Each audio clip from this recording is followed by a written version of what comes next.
Welcome back to the channel. Another episode of the 12th Man podcast. We're delighted to have Stefan back on. A big Arsenal fan who must be delighted at the moment with how Arsenal are doing. We're going to be speaking about Arsenal. We're going to be looking back at a crazy weekend of football, a crazy Sunday, which saw 24 goals in the 5 games that were on offer. Obviously, Spurs coming back. They get a 3-3 draw at Man City, which surprised a lot of people. A lot of people fancied Man City to win. We're looking back at Liverpool's late turnaround, the 4-3 victory. Does that prove they can win the league? Stefan isn't so sure, and we'll ask him about that later on. Arsenal haven't played their best football yet, and they're top of the league. Is that a good thing? They've shown in glimpses, like the start of the game against Wolves, that their best football is still to come. We'll be looking back at Newcastle's 1-0 over United. Does that prove that United, again, up against a top team, are found out? Is the writing on the wall for Ten Hag with games against Chelsea, Bayern Munich, Liverpool, and Aston Villa all to come before Boxing Day? We'll look back at some of the rest of the weekend's results as Sheffield United are on the verge. We hear of sacking Paul Heckingbottom. Is that the right decision? Will Chris Wilder, the reported replacement, do any better with the players available? And we'll also preview the midweek games as the Premier League has its first midweek match round of the season as December football really heats up. So lots to discuss, Stefan. You're usually a good man for a discussion as well. So I'm not sure what time we'll be on here tonight. But looking forward to it. Before we start, Stefan, how are you? I mean, after this week, I couldn't be any better, Gareth. Arsenal are slowly starting to click. Man United are awful and getting worse. It's amazing. So that's good. And Man City dropped points against their ultimate bogey team for some reason. But yeah, it's great, man. It's great. I cannot complain about anything, to be honest. What about you? Well, I mean, I put my neck on the line on Monday's podcast. I said that I fancied Spurs to get a result at Man City. A few reasons why I thought so. I thought that their luck was going to turn at some stage. I thought they had been unlucky, and they definitely had their luck on Sunday. Especially with Haaland's misses, the decision at the end of the game. Well or not Grealish scores, to be honest, I don't want to find out if he does or not. I was happy the whistle went. So the luck sort of swung back in Spurs' favour. As you rightly pointed out, Spurs being Man City's bogey team, that comes under it. Sometimes there's just teams that you just cannot get over the line against. And the other reason that I thought, two other reasons Man City haven't been at their brilliant best, and the other reason that I always feel Spurs always do Arsenal favours. And again, they done them another favour at the weekend. Arsenal don't necessarily ever repay the favour, but Spurs done it. And in the end, I mean, it was a fascinating game before we get into it. It was a fascinating game to watch. Not so good if you were a Spurs fan. It was nail-biting at times. I mean, at 2-1, I was fearing that we were going to get ripped to shreds and, on another day. It reminded me somewhat of that Arsenal game, Stefan, where if Jesus scores the goal, they put them 2-0 up. I'm not so sure Spurs get a result. And vice versa. Haaland puts them 3-1 up here. I don't think we'll come back. So, I mean, and in the end, Spurs finished quite strong in both games. And to be fair, they shot themselves in the foot against Man City. They go 3-2 down because at that time City didn't really score, and then Spurs come back again. So fascinating game. What was your take on the game? I mean, that's a pretty good comparison, but I would say I wouldn't say it was as. I mean, yeah, do I agree that Arsenal could have been out of sight in the first 30-35 minutes against Spurs? Yeah, I mean, but I just think that the chances that Man City missed, like Haaland missing pretty much an open goal, like he's scoring that, I would say almost 10 out of 10 times. Like he missed literally an open goal. Like it was the ball. It was, it was his perfect thing, just like a tap in almost side foot. It's his favorite finish. And he missed it. And then you go on and you see something like, for example, Doku's shot hitting the bar and then going inwards and hitting the post and then somehow staying out. That goes in, like, I would say, as you say, that's not the first. City have had especially at the Spurs Stadium, they've had that woodwork more times than any team. I think they've missed penalties. Penalties against us. It's just something, I don't know what it is. No, like for example, the Alvarez shot. I mean, that would be harsh to say that was a big chance because I mean it was a great shot, but it was, I would say, from a very low kind of percentage area. So, like that. But those two, the Haaland one was literally, he missed an open goal. Let's be honest. Like, he missed the whole goal was bearing and he missed it. He just needed to side foot it. I don't know if you watched the game on Sky Sports where you were, but Peter Jury actually, I think he actually says, I thought he thought it was on the net. He just couldn't believe it. That was one of them ones. I also, when I saw him, I think it was Emerson Royal that made the mistake and they were bearing down in your, I'm like, it's over. And I honestly though, Gareth, I'm gonna be biased here.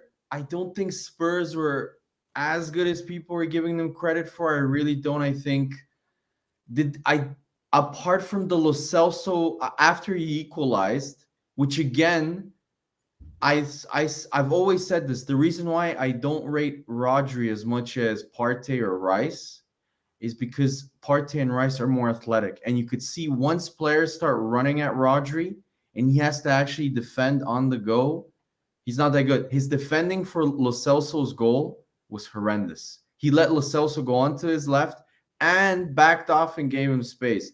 So I thought that was an amazing finish, by the way. He's really surprised. That was a great finish. But I mean, as if I'm Pep, I'm screaming at Rodri. There is no more one-footed player than Lo Celso probably in the league. And you give him space, back off, and allow him to go onto his left foot. Like, well, what are you doing? And then the equalizer, though I was thrilled, don't get me wrong, I was thrilled, was such a lucky, because Kulusevski had no idea where the ball was going. It hit him off his collarbone. That ball could have gone anywhere. It could have gone up in the air. He could have skied it, but it went perfectly into the corner. Mm-hmm. And you know what? I'll give credit to Kulu. He deserved that. He ran his ass off. He never stopped running. He kept. I know you're not obviously a Spurs advocate. You might have been on Sunday, but that might be the only game this season you were sort of happy that Spurs scored. But I mean, do you think that Spurs deserved a bit of good fortune after the last few weeks? I'm gonna be honest, no, because of the fact that I think you and Liverpool have been, I would say, the teams that have had the most fortune this season. If you go back to some of the earlier games with Spurs, you could argue you received quite a bit of fortune. Man United missed a ton of chances against you guys. They should have been given, in my opinion, a penalty. They didn't. You got it. I thought you were, let's be honest, you scored 2 goals against Palace from one shot on target. I thought you were fortunate in that game. That game should have been a draw. It was a terrible game. So, like, there were moments where you were fortunate, but in my opinion, the guy who deserved it was Kulu. Forget the team. He never stopped running. He jumped. He kept trying. Even though, let's be honest, his end product wasn't there. He didn't affect the game as much. He never gave up. He never stopped running. So I respect that. I thought Son was very good too. Yeah. Sorry, go on. I thought Son was very good too. Yeah, Son always plays well against Man City. He always does. And again, I don't get Pep again. Like, you go 2-1 up and you continue to play with a super high line against a player that, let's be honest, his biggest strength is playing on the run and on the counter, specifically in space. You close that space down, you defend deep against Son and make him take the ball with the goal behind him. He's not good. They will immediately, and you lost the ball, I thought, especially in the first half, numerous times trying to play that way, trying to play like an old school center forward. So I just thought Man City were lackluster. I thought Tottenham in the first 35 minutes were really shell-shocked. Like, there was a period of time, I think it was like from the 10th to the 30th minute, where Spurs could barely get the ball out of their half. Right up until halftime. Like, it was like Spurs. Yeah, we're hanging on towards the end of that first half. Yeah, Spurs looked scared. Like, Spurs looked really rattled, and I think they went into halftime. And I think the fact that it was only 2-1, it pumped them. They said, "Oh, we still have a chance." Like, it's 2-1. So there, you had a bit of luck. Like, they missed quite a few chances, and then I would say the second half, I was disappointed. Like, both teams didn't have, apart from the goals, let's be honest, Garrett, like, I remember Lo Celso shot right after he equalized. That was pretty much their only big chance, right? That was There wasn't many chances in the second half. Yeah, there were from what so it literally, if I could say, it was a very similar to the Arsenal Man City game, except Man City created more chances. And if you look at the actual stats, I read Man City. So Man City had, I think, 18 shots and an XG of 2.9, while Spurs had an XG of like 0.6. 0.5. Yeah, 0.5 or 6 from I think you had 6 shots. Was it 6, 7? 8, yeah. So I mean, Callum saying, "Evening, Stefan. Looking forward to some outrageous Arsenal title shouts tonight." Callum, of course. I'm gonna give them to you tonight. Don't worry, Callum. Stefan, a lot of debate, a lot of talk in the build up to this game about what way Ange would play. I think deep down we all knew he wasn't going to change, and he stuck to his guns. I mean, maybe you can correct me, but I have never seen a team try to play out from the back as much as Spurs did away at Man City. I mean, every time they get the ball, they played out. And sometimes even it was scary at times. You know, they were putting themselves in these situations where it really put players under pressure. At times in the first half, they created their own problems. But as the game went on, they definitely got better at it. And in the second half, Spurs had a lot more of the ball. I think Højbjerg coming on definitely made a difference. But I mean, what do you think? What do you think about the Ange system? And do you think it was right to go to Man City and say, you know what, we're not going to change for anybody, even the champions, the treble owners? I mean, Gareth, I think the reactions after the game, again, it's, football is naturally very fickle and very reactionary. So let's say Haaland slots it in and City probably win 3-1, maybe 4-1 even. Everybody would be on Ange saying how naive he is, how can you play, and to be honest, I'm gonna be negative here because me, I'm not objective when it comes to Spurs. The amount of times that you lost the ball, especially in the first 40 minutes, I think Emerson Royale lost the ball in your own third at least like 2 or 3 times. He was crucifying us. Yeah, and again, just like the Arsenal game, where although we missed chances, we won the ball, I think 3 or 4 times where we should have immediately sped up and counterattacked and got you immediately after the mistake, but we didn't. And I think Man City did something similar, except they did create. I remember the Emerson Royale mistake led to the Haaland open goal miss.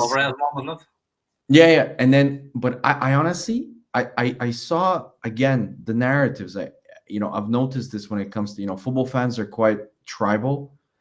I didn't think Emerson Royale was the poorest player on the pitch.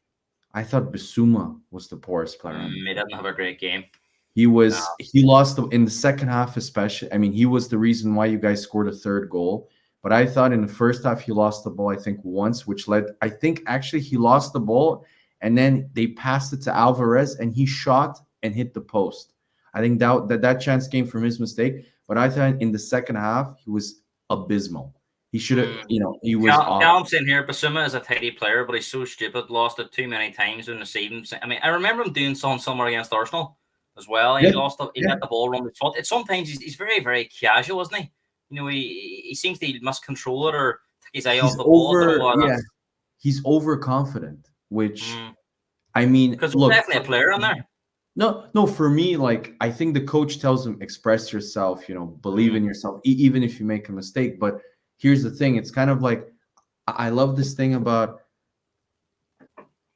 American sports. They have a saying, especially in the NFL: nobody can outsmart the NFL. The NFL adapts to you. So if they see Bissouma is doing well for the first 3-4 games, they watch him on film and they say, "Oh, okay, now we can see some sort of tendencies that he does. He likes to drop off his right shoulder when he's under pressure." And teams, when they see that who your best players are, they start to actually scout them more and they start to prepare far more than before. And I think Bissouma is being slowly found out because teams are pressuring him more. I remember against Villa, they completely nullified him and stole the ball off him a number of times also. He was really poor. So in my opinion, I think, going back to your question, yes, I think a draw is a great result for Spurs. Do you think it was a fair result?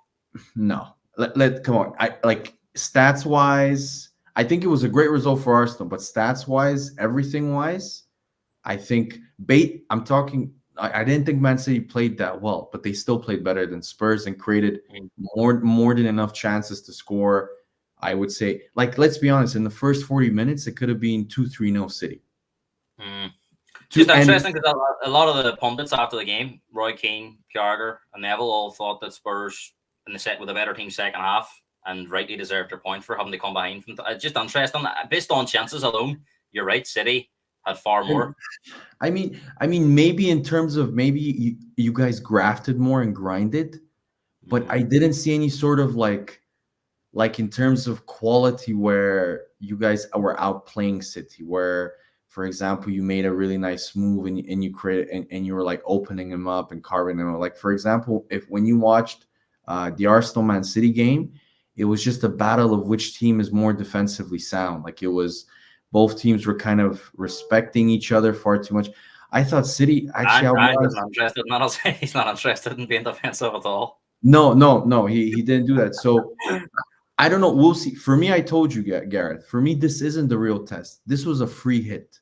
The real test is, I think, this midweek against West Ham. Can you take that energy that you have now, the positive energy that you've had, and can you combine it now after a 3-day rest? Because you have struggled to maintain one game a week with injuries and with just pure fitness. Because I remember watching you guys against Villa. You were dead after like 65 minutes. You were shattered. I noticed that about Spurs, and that's what me and you. I'm sorry. On Friday I overslept and I really wanted to actually discuss this. The reason why I think I'm a bit worried about the system is it reminds me a lot of the Bielsa system, and not in a negative way. I loved Leeds and stuff, and Bielsa has won trophies.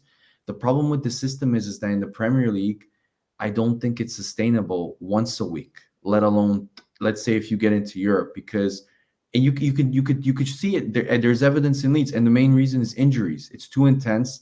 At Leeds, every single season they would have an injury crisis, even though they would have one game a week.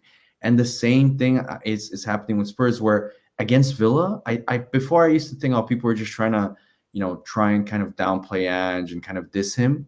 But against Villa, for the first time, honest, you might think it's subjective. I was shocked that after like 65 minutes, you got like Brennan. I don't know who's his fitness guy, Brennan Johnson, but the guy, for being such an athlete, supposedly he has no fitness. Man, after 50, The one thing I would say is that with them injuries, a lot of players have had to come on that weren't at match fitness. They've only been training; they haven't been playing games because Spurs have only had the one game a week. The likes of Højbjerg, Johnson was out in another team with injuries. Lo Celso, Skip, Emerson Royale, Dave, they all haven't had a lot of football this season. So I don't know why that, because I don't understand your argument if it was maybe we're in the back end of the season. But I mean, you shouldn't be having players. No, I but didn't notice against Villa. They were very, very tired in the second half against Villa. But I can only think that's down to players having lack of game time. No, I disagree, because if you look at Bielsa's Leeds, they would get most of their injuries exactly at the period you guys are getting it. They would get it around Christmas, around November, Chris. I remember we played them 2 years ago when we were fighting for top 4 with you guys, and they had like 14 players injured for that game. They could barely get a full. The game was almost postponed because of their injuries.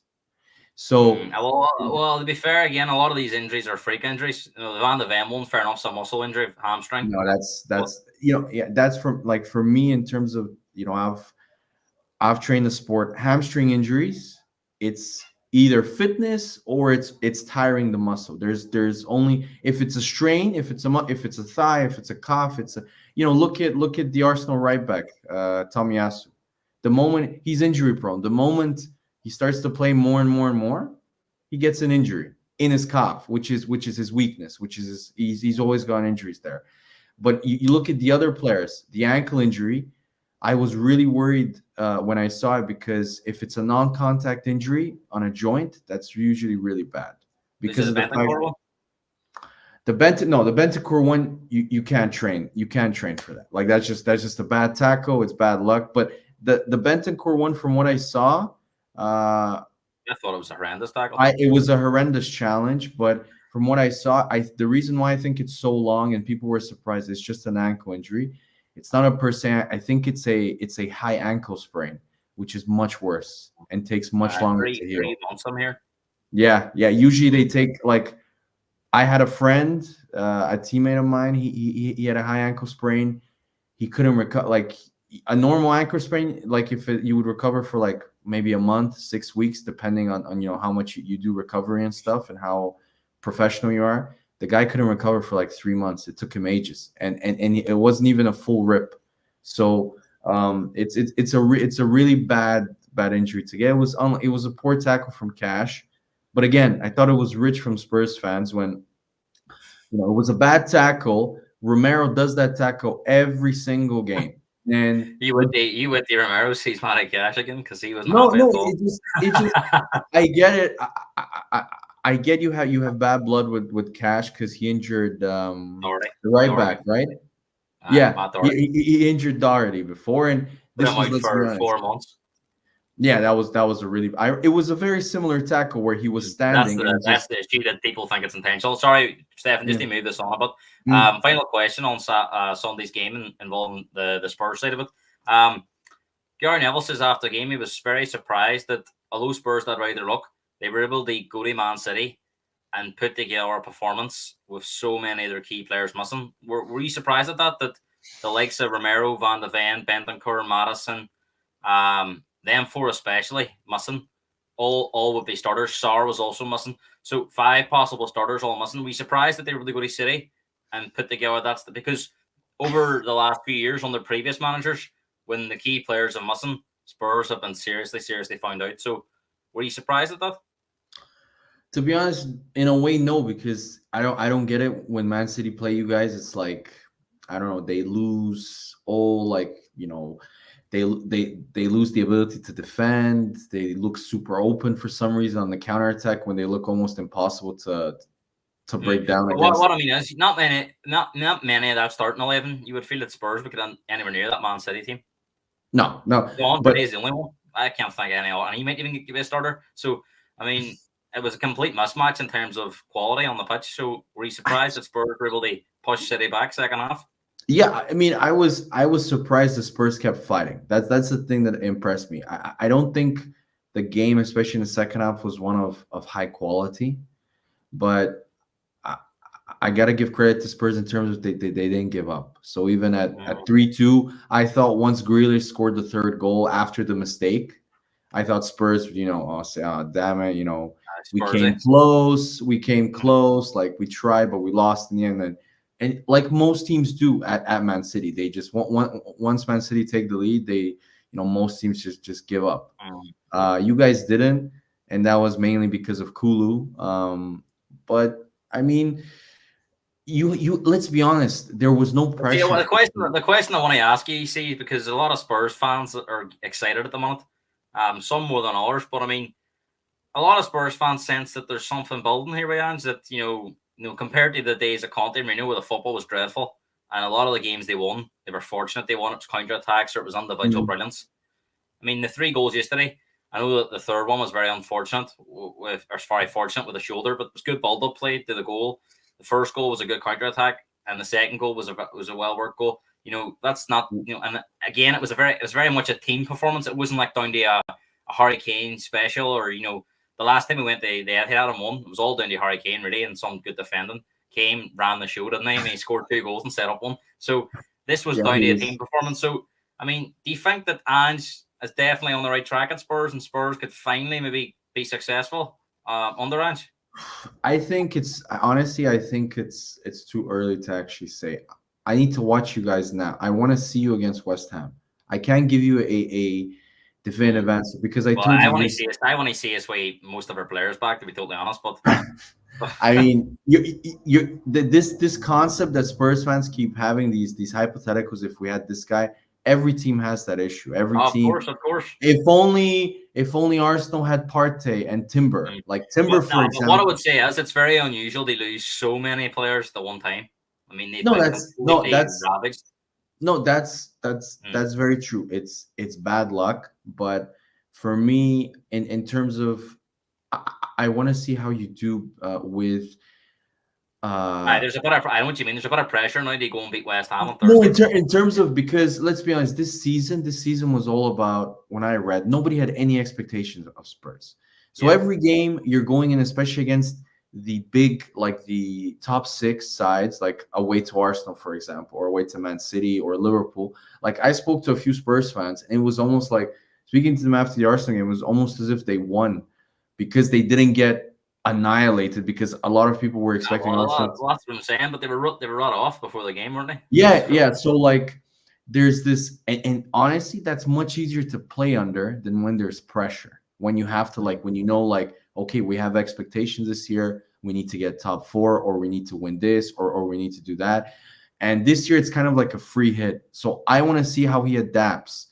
But I'm telling you, after the West Ham game, I'll have a much better picture, because it's easy to look good in terms of playing against Man City, getting a really good result away to Man City. But let's see how you respond 3 days later with West Ham. Will it take your eyes off the ball a little bit, and see? I want to see how Ange deals with it, because this is now 4 games without a win. You've dropped to, are you 5th or 6th now? 5th. Exactly. So he has to win against West Ham, because Newcastle are right there. They're 1 point, I think. They play Newcastle on Sunday then. So and then they play you guys.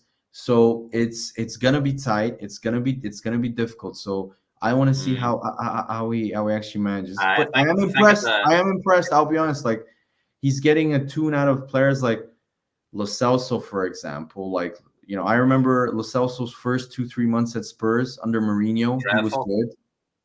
Yeah, he was good. He was pretty good. And ever since then, he's been rubbish up until now, where he looks like a player that actually wants to be at Spurs, that wants to play for Spurs. So some of the players he really has transformed in terms of the way they played, the belief that they have. Bissouma looked like he had transformed him, because last season he was awful. But I think he'll be okay. I think he's just having one of them spells. He had a couple of suspensions. He was on right of the team. I think give him a run of games. Now he'll be okay. But we'll come back to him. Final question on Spurs, Stefan. What should Spurs' realistic games be this season? Top 4, top 6. What do you think? I don't know, Gareth. It changes every 2 weeks. I'll be honest with the actual Spurs fans.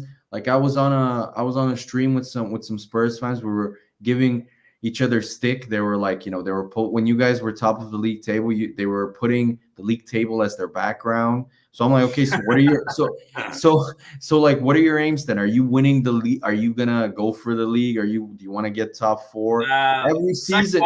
6 points off Arsenal. Any way they can chase down Arsenal? I don't think. I think we're in terms of our depth, in terms of our quality that we have, I think we're just a better team for the Premier League. I don't think. Yeah. Let's talk about Man City. No, I was just a joker. I knew you were never going to say Spurs would be involved. Even if we get the last 6 games and we're no, Gareth. No, wait. So sorry to interrupt you. What are your aims? I'm intrigued. For me, I think you need to be. At the start of the season, I didn't think top 4 was doable.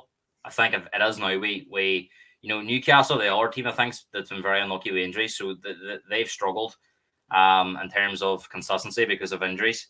But they're only 1 point behind Spurs now, so it's tight. And we're 2 points behind Villa. I don't think Villa are setting the word. I think they're doing very well at home, not so good away from home. So, and United's been terrible. Chelsea's not. Chelsea are too far behind. So I think 4th place is very much gettable. So I think wait, the top 4 now. Wait, I noticed you mentioned teams. You didn't mention Man United. No, I just said Man United have been terrible. Oh, you did. Okay, sorry. 4th place is definitely there.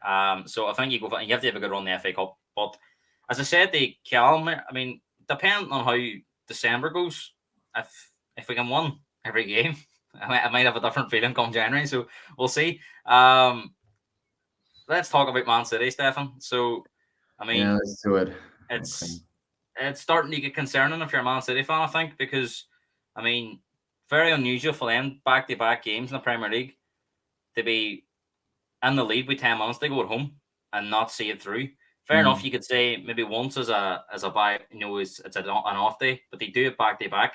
The fact they were 2-0 down to Leipzig and had they come back, they won 3-2 as well in between that. So definitely worrying signs there. Do you think if they had a bit of a brick wall, was it down to motivation because they've won it all? Is it down to a bit of fatigue from, a few injuries plus all these games over the last few seasons? No one really knows. I mean, but is it too early to write them off, because they do tend to click after Christmas? So where do you stand on it? I told you this at the start of the season as the reason why I predicted Arsenal to win the league. And the main reason was because I just think the players that left Man City and the ones that came in are just not of the same level, experience, and in my opinion, even quality. Like, for example, Gyöngyön left, Kovacic came in, and was the guy from Wolves, Nunes.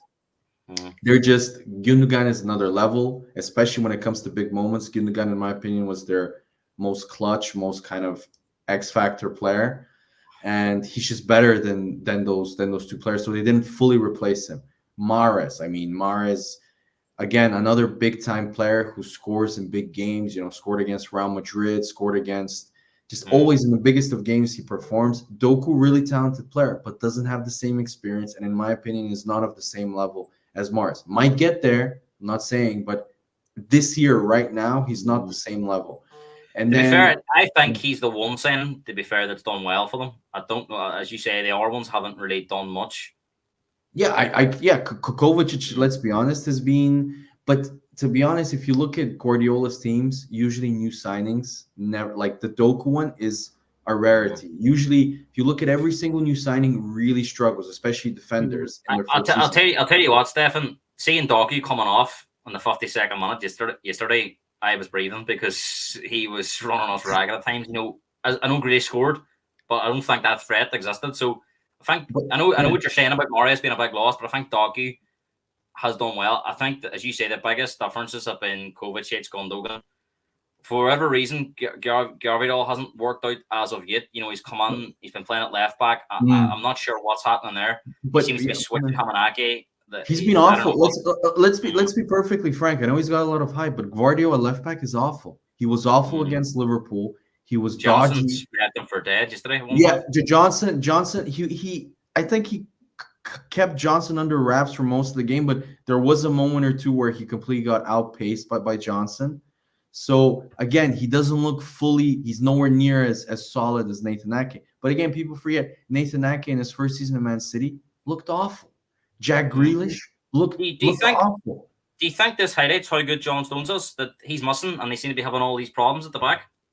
You know me, Gareth. I've never rated John Stones. Because Jamie Noonan's a big Man City fan, but he's on this podcast. He actually thinks Stones, and he said this before the season started, he actually thinks Stones is the best in the league. Now, I don't agree with that. He says he's definitely Man City's best centre back.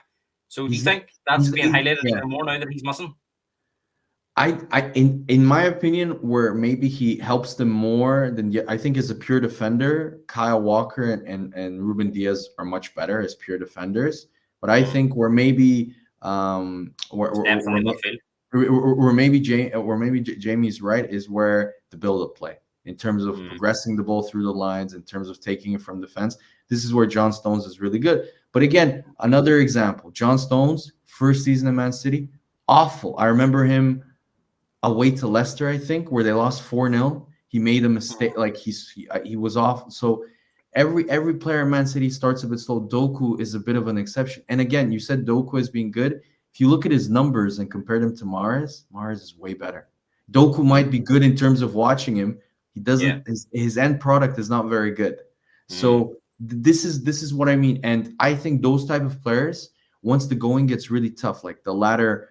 Like, remember last season, in the last 2 months, how vital Gyöngyön was, how many key goals he scored. And not for the first time as well. He's done that in other seasons. But last season. And Mahrez also. Like, Mahrez, I remember scored, what was it? When they went 2-0 down to, I think it was Villa in the last game of the season to beat Liverpool to the title. Mahrez scored a goal immediately. So these are big time players that have the experience in the run-in, which Doku now and the others that have come in. Maybe Kovacic, you could argue he's played for Chelsea, he's played in big games, but I just don't think he's of the same quality as Gyöngyön. So that's why it's gonna be an interesting game on Wednesday, because no Rodri, no Grealish, and possibly no Doku. I'm looking forward. I'm looking forward to it. I'm worried because Kovacic will have to come on, so it'll be a test for him. I don't think he can play the 6. I wouldn't be surprised if Pep plays He can't Stones. bring Phillips back on, can he? Stones. I wouldn't be surprised. No, he's on the bench. Is he? Well, I mean, he says he's not fit enough to actually start the game, but I mean, if I'm Calvin Phillips and he plays John Stones at number 6 on Wednesday, he has to trust Kovacic. If he doesn't play Kovacic, and he plays, but Gareth, if he plays a half-foot John Stones, I would be saying, I know what you're saying about faults, but I'd be saying the same if I was Kovacic. I'd be thinking, well, I'm not going to get much game time here if he's going to play him on there. But I don't know. I don't think Kovacic is physical enough, or he's not much of a tackler. He's more of a guy who runs with the ball, passes through them. He's not a physical type of, like, you need, like Rodri.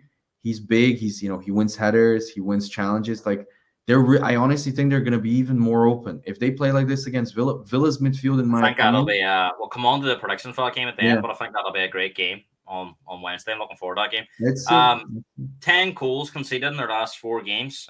3 against Spurs, 1 against Liverpool, 2 against Leipzig, and 4 against Chelsea. Worrying stat, because City were watertight last season, and they concede that many in 4 games. And a lot of people used to say to me, watching Man City games were boring. I'll tell you what, that's changed. And as you say, I think this Villa game will be more goals. I think Man City will probably have to score 3-1 at least. So, I mean, why have they become so easy to play through? Because the excuse at the start of the season was, or when they lost to Arsenal and Wolves, was all Rodri was missing. Well, Rodri's played in these games, and now he's going to be missing. And in that sense, yesterday, I think you made a great point. As good as Rodri did for the 3rd goal, they won the ball back. At times when Spurs was in the transition, he was caught out a few times in the legs. So I mean, do you think, is he starting to slow down a bit? I don't think he's starting to slow down. If you remember, at Atletico Madrid, Thomas Partey played with him. And there's a reason why they played him in the field, because Partey would play as more of the hybrid 6. He could run and he was athletic. And this is only an issue in the last few games. I mean, he was midfield last year and they were fine. I think this is only an issue because he's rarely exposed, Gareth. They rarely play teams that actually threaten them. Do you think playing Alvarez in the middle now, because he's more of a striker, they're a wee bit light in midfield, and maybe that's why it's been exposed? I mean, I would say they're small. Like, if they play Kovacic in midfield with Bernardo Silva, who was the left take. I love Bernardo Silva, but that's quite weak physically. Like, Villa have an excellent midfield. Douglas Luiz is really good. I really rate Yuri Tillemans, and McGinn is the complete nightmare for Rodri if he would have played, because McGinn is the ultimate transition midfield player on the run. So they have the potential, Villa, on the break, especially with Diaby, with Watkins, to really cause them some. Tell you what, though, Villa are hot and must. I know they're very hot at home. I know their home record's very good, but their home record is amazing. Have to turn up because they've been very hot and must at times.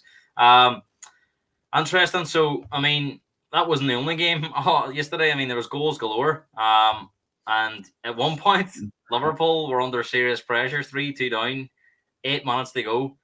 I mean, we'll get into it actually, because quite a rarity where I think 3 goals were outside the box. The free kick that went down off the goalkeeper. McAllister scores a screamer. Endo scores a very good goal from outside the box, and then Trent scores the winner. Trent's been the last few games has been stepping up with big goals. And in the end, Stefan, we'll get into it, but just before we do, I mean, you have to give Liverpool credit, because 3-2 down with a few minutes to go, and they've rescued it and they won the game 4-3. I have to give them credit. I mean, they came back from a big setback, but I'm telling you, you'll see my prediction will be right. There won't be anywhere near the title, and I'll tell you why. They remind me of the Arsenal team with Ozil and Alexis Sanchez, which is they can be extremely deadly in attack. We had creative players like Santi Cazorla, but defensively we weren't good enough to challenge for the league, where we would even go top of the league from October until February, and then we would start to drop. And we would lose, and we would be you think from a a Liverpool fans' point of view, they should be more concerned that they had to score 4 goals. They won the game because they conceded 3. I mean, Fulham are awful. Let's be honest. Fulham are one of the worst teams I have watched this year in terms of play wise. And for them, and not only that, Fulham, Callum. Yes, of course, we wouldn't have won. Speaking to him directly, here. Yeah. No, it's okay. It's okay. I mean, it's Liverpool fans. They always think they're like, they're kind of guaranteed a. He says Arsenal wouldn't have won victory. 4-3 anyways, and they have to fight for their lives every week to create a chance. Well, that's not true. That's not true. Well, we have. And he said that Fulham got a point at the Emirates. Well, I mean, it's better to not concede goals than to worry every time they're running at Trent that he's going to get past, that he's going to run past them and create some chance. Because again, in that game, for how good Trent was, I mean, the third goal was Trent's fault. The whole right side was completely open again. Like he is, I have never seen a player, a right back, have such little interest in defending than like it's. We'll come on to Trent. We'll come on to Trent in a few minutes' time because I want to do a wee piece on him, but. I mean, as you said, it was Fulham's first time ever scoring more than 1 goal at Anfield. Ended up scoring 3. I would have said it was an anomaly. Fulham scoring 3 goals in a game because they did do it Monday night against Wolves, albeit 2 penalties. And as you say, defensively they were all over the place. The goalkeeper was worrying. I mean, I'm a fan of him because he's an Irish goalkeeper. Massive drop off. Can we just add also like 3 very key of why they were lucky? There are 3 goals that they scored. The Endo one, the Trent Alexander one, and the McAllister one were all goal of the season contenders. When do you score 3 goals that were? When does Endo? I think he had like 1 goal or 2 goals for Stuttgart in his whole career or something for like 3 years that he played there. He scores a finish that Darwin Núñez would have been proud of. Who would have thought? So they can go on about how they're tough and how they never give up against Fulham at Anfield. I get your point. But they bring balance into this. Liverpool fans would argue that this season so far, that's a one-off. They haven't had to score 4 goals. They won a game. That's a one. If that happens again, say next week. No, but that's a one-off because they've been lucky. Because if you go back, I told you, Gareth, go watch their games. Against Wolves, first half, Callum, I know he's biased. He would... But admit this, Callum. Admit this. First half against Wolves should have been 2-3-0 up against you. They battered you at Wolves. You had a spell of 10 minutes where you scored 2 or 3 goals, which is exactly what you do in pretty much every away game that you've played. Against Brighton, it was the same thing. Brighton pummeled you for the first 30 minutes. They scored a goal. You scored 2 goals in I think 10 minutes at the end of the second half. Then Brighton came back in the second half and completely dominated you and scored the actual their equalizer. So and then they had more shots than you, more everything. They were actually better. No, I do agree. A lot of Liverpool's games have been up and down. Times they've been good, and times they've been pretty poor. Even the ones where they win, Gareth. Watch the Brentford game that they won 3-0. Brentford at 0-0 missed 2 1-on-1s. They give away, and even against Fulham, they were so open in midfield. They were so open, like. Fulham, if they were actually, I mean, Fulham were really good. They scored 3 goals. So if you watch that game, they're too open, in my opinion, to win. In terms of they don't have a DM. I like Szoboszlai, but I don't know. Lately, I've been watching Szoboszlai. He's gone down a little bit. He's not as effective in the game. Subbed off after 65 months. Yeah, so I've noticed that he's been going on. And Callum saying Liverpool scoring 4 screamers is about as reliable as relying on Havertz. They headed on the back post. I mean, it's okay. I mean, why? It's like I don't get this thing with rival fans with Arsenal. Everybody likes to have a dig at Havertz for some reason. It's like we'll come on the Arsenal in a few minutes, and we'll come back to Liverpool and Trent Alexander-Arnold. But this stat come up yesterday, and I did actually say to Callum when I went to 3-2, I says, this game hasn't over yet because we've seen so many late turnarounds this year. And yesterday was the 6th time the team had been leading after the 85th minute and got on to lose the game, which has never happened before in a Premier League season. That many late turnarounds at this stage. I mean, why do you think we're seeing so many? Do you think because of the added on time, maybe longer games? Or, is there any other particular reason why we're seeing such? Because we've seen it so many times. We're only 6 and 14 weeks. So that's only 1 every 2 weeks where there's a team losing with 5 minutes plus added time to go and they end up losing. Yeah, I mean, Definitely, Gareth, where where now before you'd have maximum like 5 or 6 minutes would seem to be a lot. Now you have like 8, 9 minutes regularly as like as added time. You have, and I think now with the addition of VAR, it's making defenders much more nervy. So teams that I are, let's say, agree. I agree. I yeah, think that's a fantastic point. yeah. So like when defenders actually, There's players are starting with arms behind their back. yeah, like you're worried, like, oh no, like, I'm gonna give away a handball, or I maybe stepped on him, or just anything like. And I think that causes teams, especially if they're leading, and if they're like the underdog per se in the game, to draw back even deeper and to be even more passive. And so that, like Fulham, for example, but Callum isn't gonna admit this. For the fourth goal, let's be honest, Callum, there was a clear foul. There was a clear foul for the header on, I think it was the left back for Liverpool. He barged into Shimmick. him.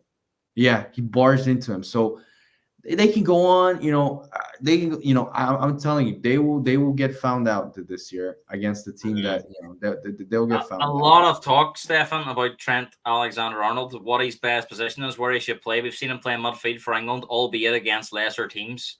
I don't think Southgate will use him in that position when it comes to playing the top nations in the Euros. But I mean, Liverpool took off Szoboszlai and McAllister yesterday, brought on Endo and moved and Gomez and moved Trent into the midfield, and he scores the winner.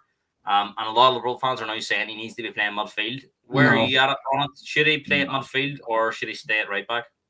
I'm very biased on this. I think he's the most overrated player and probably one of the most in the Premier League. He's not good enough to play pure right back because he doesn't defend. He also can defend.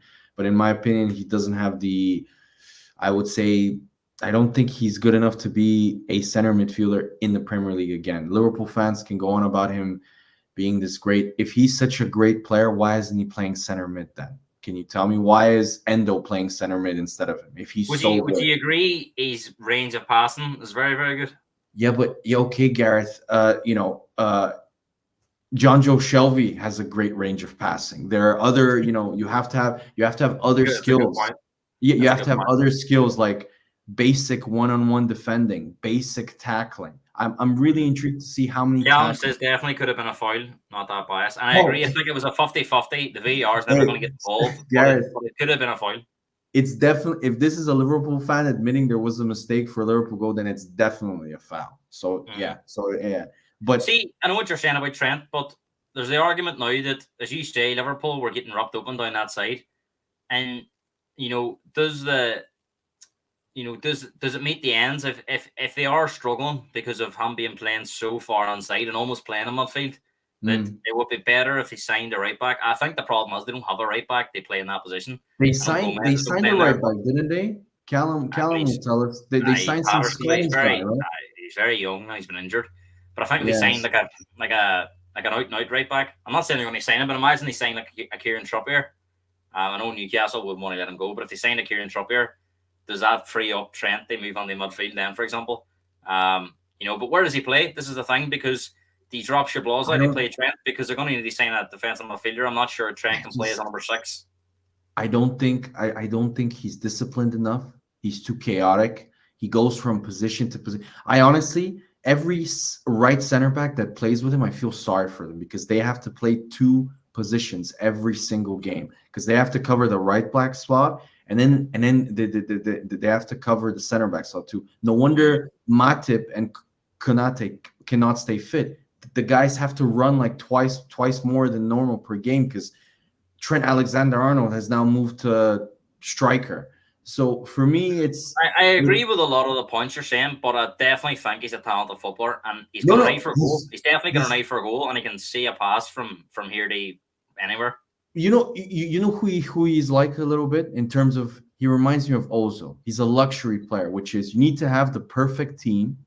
In terms of the best disciplined team, you need to have a Milner, you need to have a Van Dijk, you need to have quality around it. The moment Liverpool go down a level, and you saw it last season when they did, he was absolutely atrocious. Why? Because his flaws were exposed far more because of the fact that the other team couldn't, pick him up as much because they just weren't as good. They weren't as dominant during the game.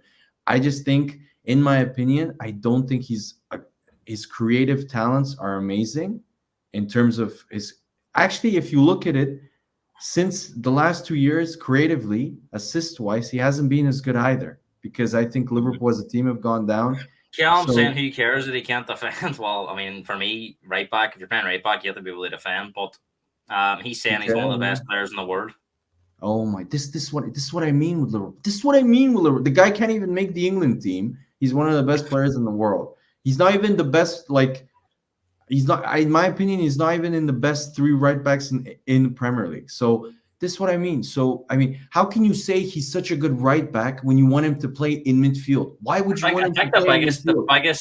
The biggest thing that needs to happen for him is he needs to find out his position and find out his position quickly. As you say, I think it's very hard for him to play right back for England because they're never going to play the way Liverpool do. So therefore, he's never going to get playing at right back because they're going to have Kyle Walker on there. Or even if Walker was injured, he would play Trippier because he's much more solid. But Gareth, I'm going to ask you. You're a coach, right? Who would you have in your team? Kyle Walker and Kieran Trippier, or Trent Alexander-Arnold? Who you need right to back?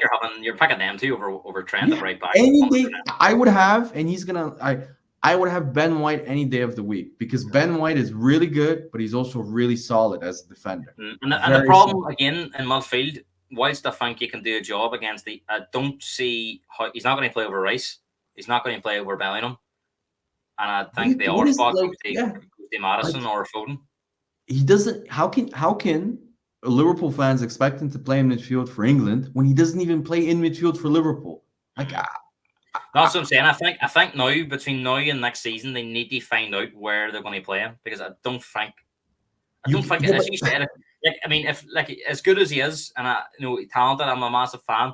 Like he switches off in the Champions League final against Vinicius Jr. He switches off. That is the biggest understatement I've ever heard of the year. He switches off defensively. He doesn't defend. Like there were times, and Callum will agree with this.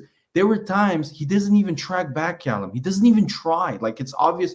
It's kind of like if you watched Marcus Rashford against Newcastle. Yeah, he didn't even try and run back or make attack. He just let him go. And sometimes Trent gives me those vibes where he thinks he's so good going forward that he can take a break when it comes to defending, which I think is detrimental to your team. Because in my opinion, the other thing I also noticed from the Liverpool game is the moment Matip got injured and went out, defensively, Liverpool were even more vulnerable. I don't think, even though I really like Konate as a player, I think he's very talented. I don't think he's as that partnership of Matip and Van Dijk for me is much better than the partnership of Van Dijk. And final question on Liverpool, Stefan. Liverpool fans are saying if Man City aren't at the races, they're the best team placed to take advantage based on the fact that they've been there and done it. They won the league. They've also ran City to the final day twice, where City had to get outrageous point totals. We'll come on the Arsenal after this, but just on Liverpool, do you think they're in the title race, and do you think they can take advantage of City or off it? Right now, yes. Right now, they definitely are. They're winning games. Going forward, they're really good. They're creating a lot of chances scoring goals. But in my opinion, I just think City and Arsenal as a team, especially defensively, are just better. So they're not best placed. No. In terms of right now, the best placed team to beat City, in my opinion, is Arsenal. If you ask me. And that's who we're going to talk about next. Arsenal. Stefan, your team, top of the league, and absolutely flying at the moment. And as you say, they're not having to play their best football. Started really well on Saturday as well. I was watching the game, and to be fair, I thought this was the day Arsenal were going to absolutely run somebody.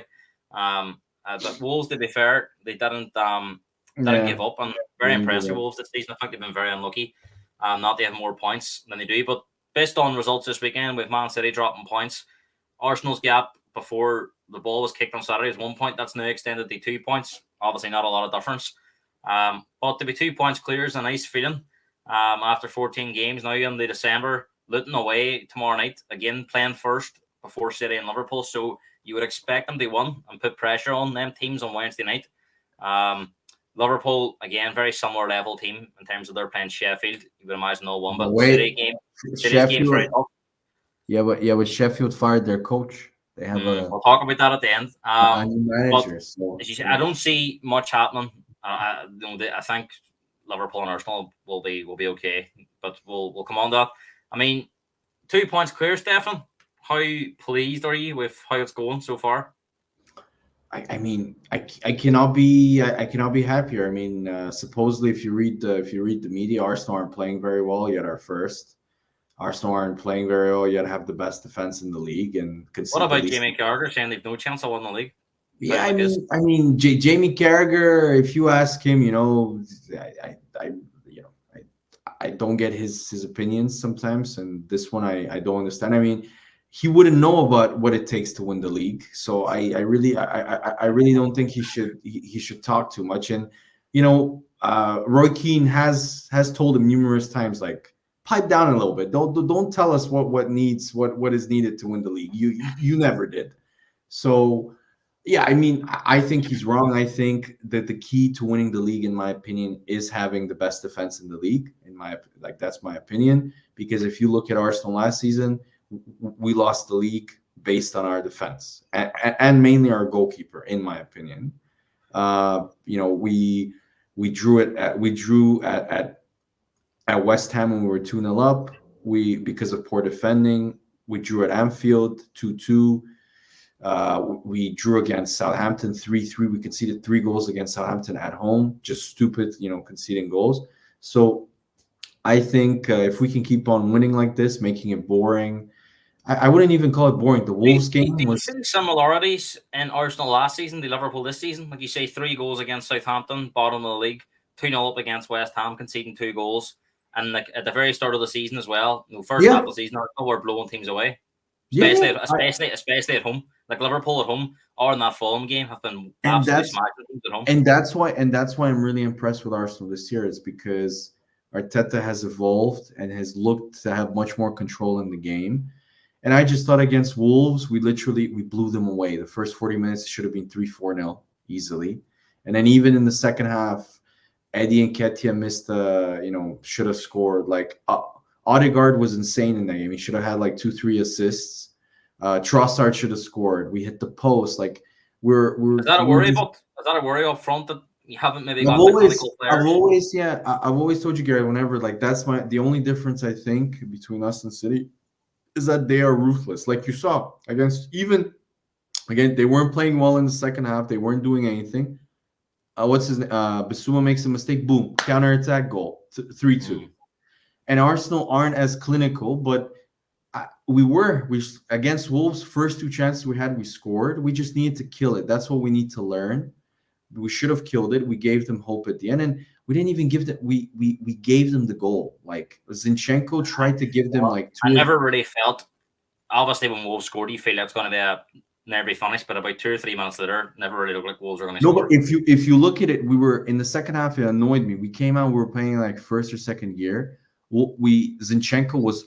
He should have subbed him off at like the 60th minute, because Zinchenko looked like he was half asleep, and that's why he kept on making mistakes. He looked very casual. But then immediately once they scored the goal, literally we switched the gear, and Eddie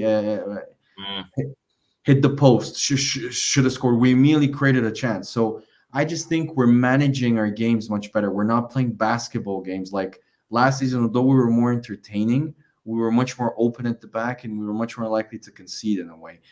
And I really think that it helps that Tomiyasu has been fit. It helps that. And it helps our goalkeeper. Just he has that calm gene that Ramsdale just doesn't have.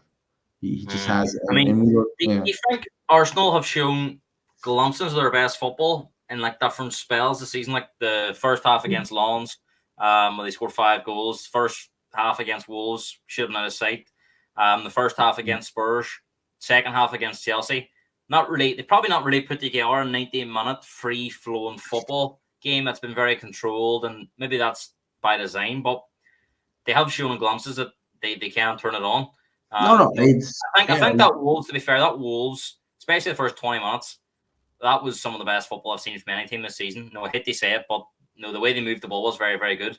They tear Wolves apart, and Wolves are a very solid, organized team. So exactly, yeah. The second goal was a goal of the season contender in my It was so good. It was just.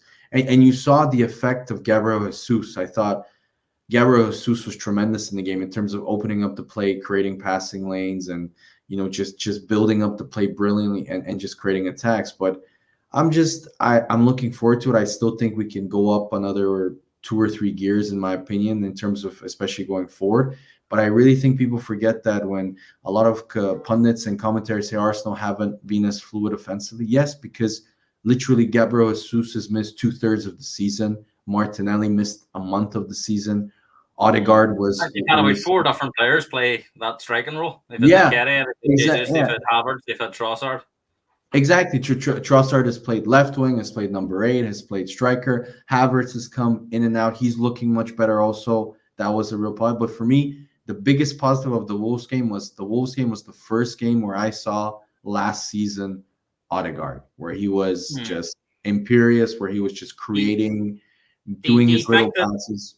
Do you think that Arsenal's best football still to come, and do you expect them to sort of click very, very soon now? Because they have shown glimpses, like the Lons game and like the Wolves game more recently now. Do you think we're going to see it? Maybe not against Luton, because I know Luton's going to put a lot of men behind the ball, very small, tight pitch.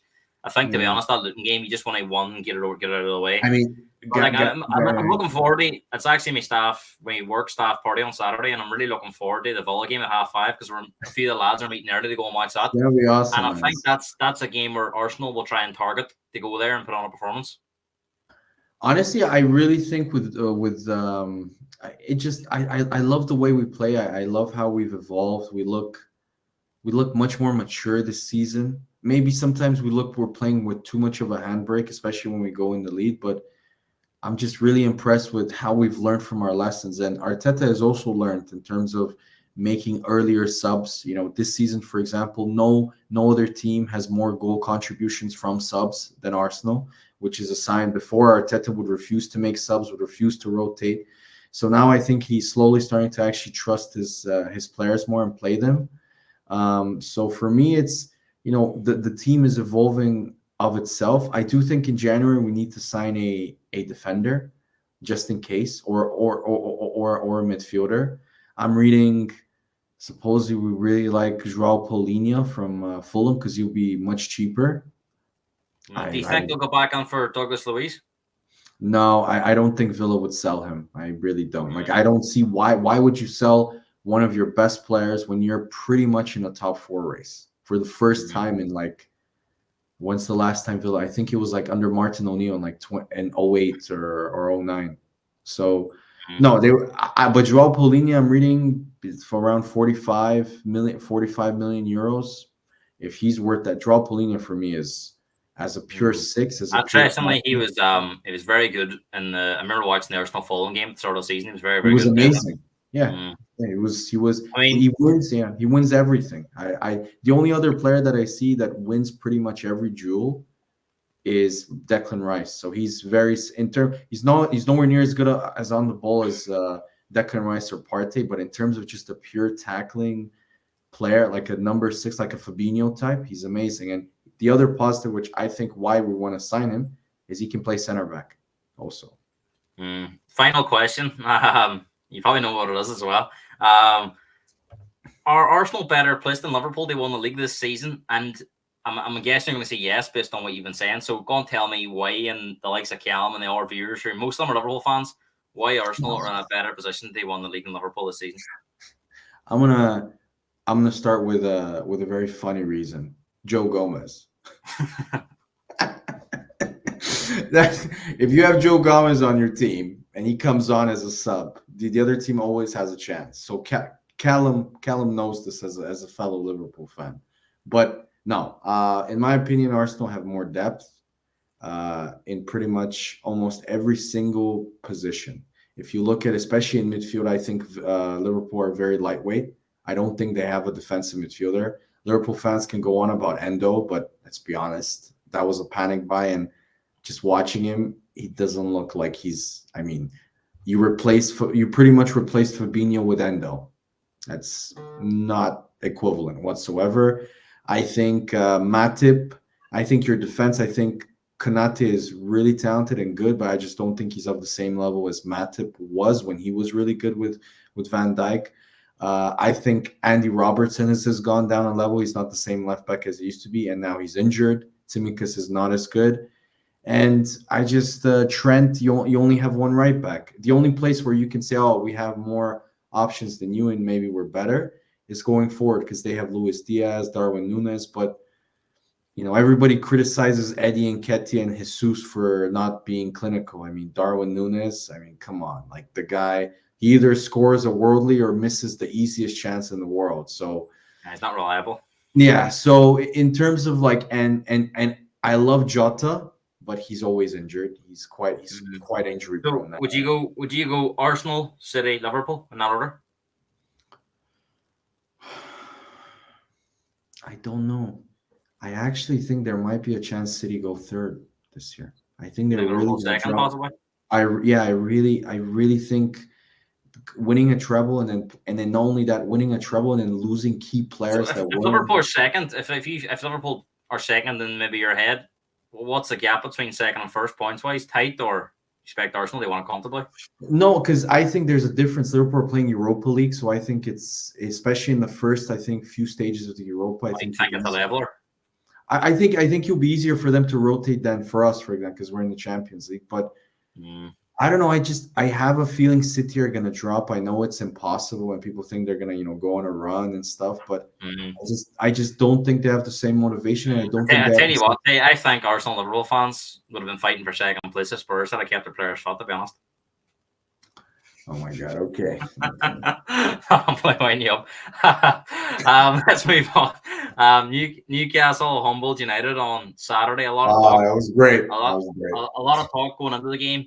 United were the informed team in the Premier League. Despite what I know maybe your eyes were landy, but they were top of the form table with 5 wins in 6 games. And they just come off the back of a good result away at Everton, 1-3-0. The first game they won in the Premier League by more than 1 goal. And then they go to Galatasaray, played decent going forward, but they were awful at the back. That was such an entertaining game. Brilliant. I mean, you can say what you want about United this season, but they've been box office in the Champions League. Every game has been mad. Yeah. I'll tell you a better one, right? Arsenal's a far better team than Man United, but I haven't watched one Arsenal game in the Champions League because they're always on the same night as Man United. And the United games are just that entertaining.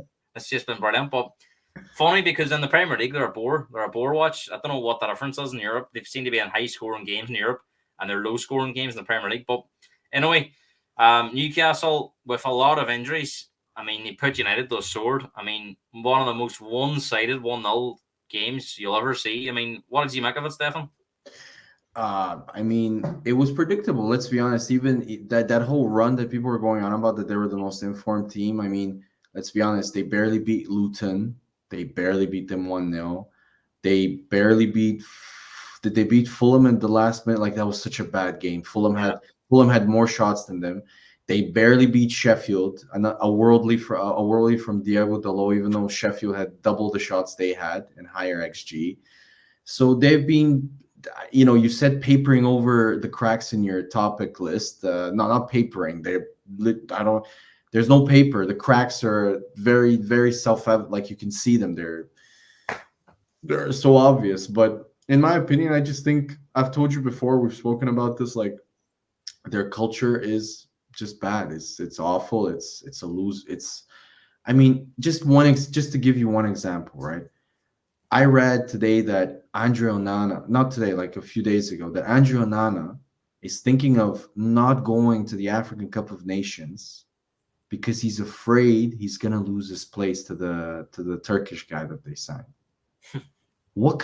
First of all, if you go to Man United, what kind of mentality do you have that you're afraid that you're gonna lose your position? Do you read that with Man City? Well, I think he's probably thinking that in the time he's away, maybe coming back there from coach, because I don't think Ten Hag will drop him because he's his man, isn't he? He's bought him. I don't think he's going to drop him. But the fact that you leaked that to me shows just how, I don't know, weak-minded. And then again today, I don't know if you read today, it was leaked on ESPN. Half of the squad supposedly. Seen that today, and we're going to come on that. And I want to look at this because not just the result and the performance. Everybody can have a bad day at the office. I want to try and be as balanced as I can here, so I don't want to rip on United too much. No, don't be biased. Rip them. No, I'm Rip trying to be them. as balanced as I can and objective as I can. But for me, I've seen United be poor that many times this season, and the record against the top 9 teams away from home. I mean, I don't even know what that stat is because I've never heard of a top 9. They haven't won in 2 years. I get that, but I've never actually heard of like the top 9 until now because that's how bad it is. They're next to be their results against the top 10 or whatever. It's just getting bigger and bigger and bigger. Because they're losing to everyone kind of above them in the league, or in the top 9 teams. Their last one, this is staggering. Their last one away from home against a team in the top 9 on the day of the game was Nuno's last game at Spurs. They won 3-0. Spurs have that's their last big October 2021 was the last time they beat a team in the top 9 on that day at the time. And that was Nuno's last game. And who was the coach? 2 years. Ole? Was Ole the coach still then? Ole was the coach. Yeah. So they then lost to Liverpool. They lost to Liverpool a week before. And then they went and lost to Watford a week after, and Ole was sacked, I believe. And since then, they haven't actually beat a team in the top 9 away from home. They've actually lost every game bar one game, and it was at the end of last season. It was you guys. Wasn't it against 2-2. You? It was 2-2. And they were actually 2-0 up. And they were hanging on then. They were actually hanging on. And Spurs. Yeah, I remember. What's his name?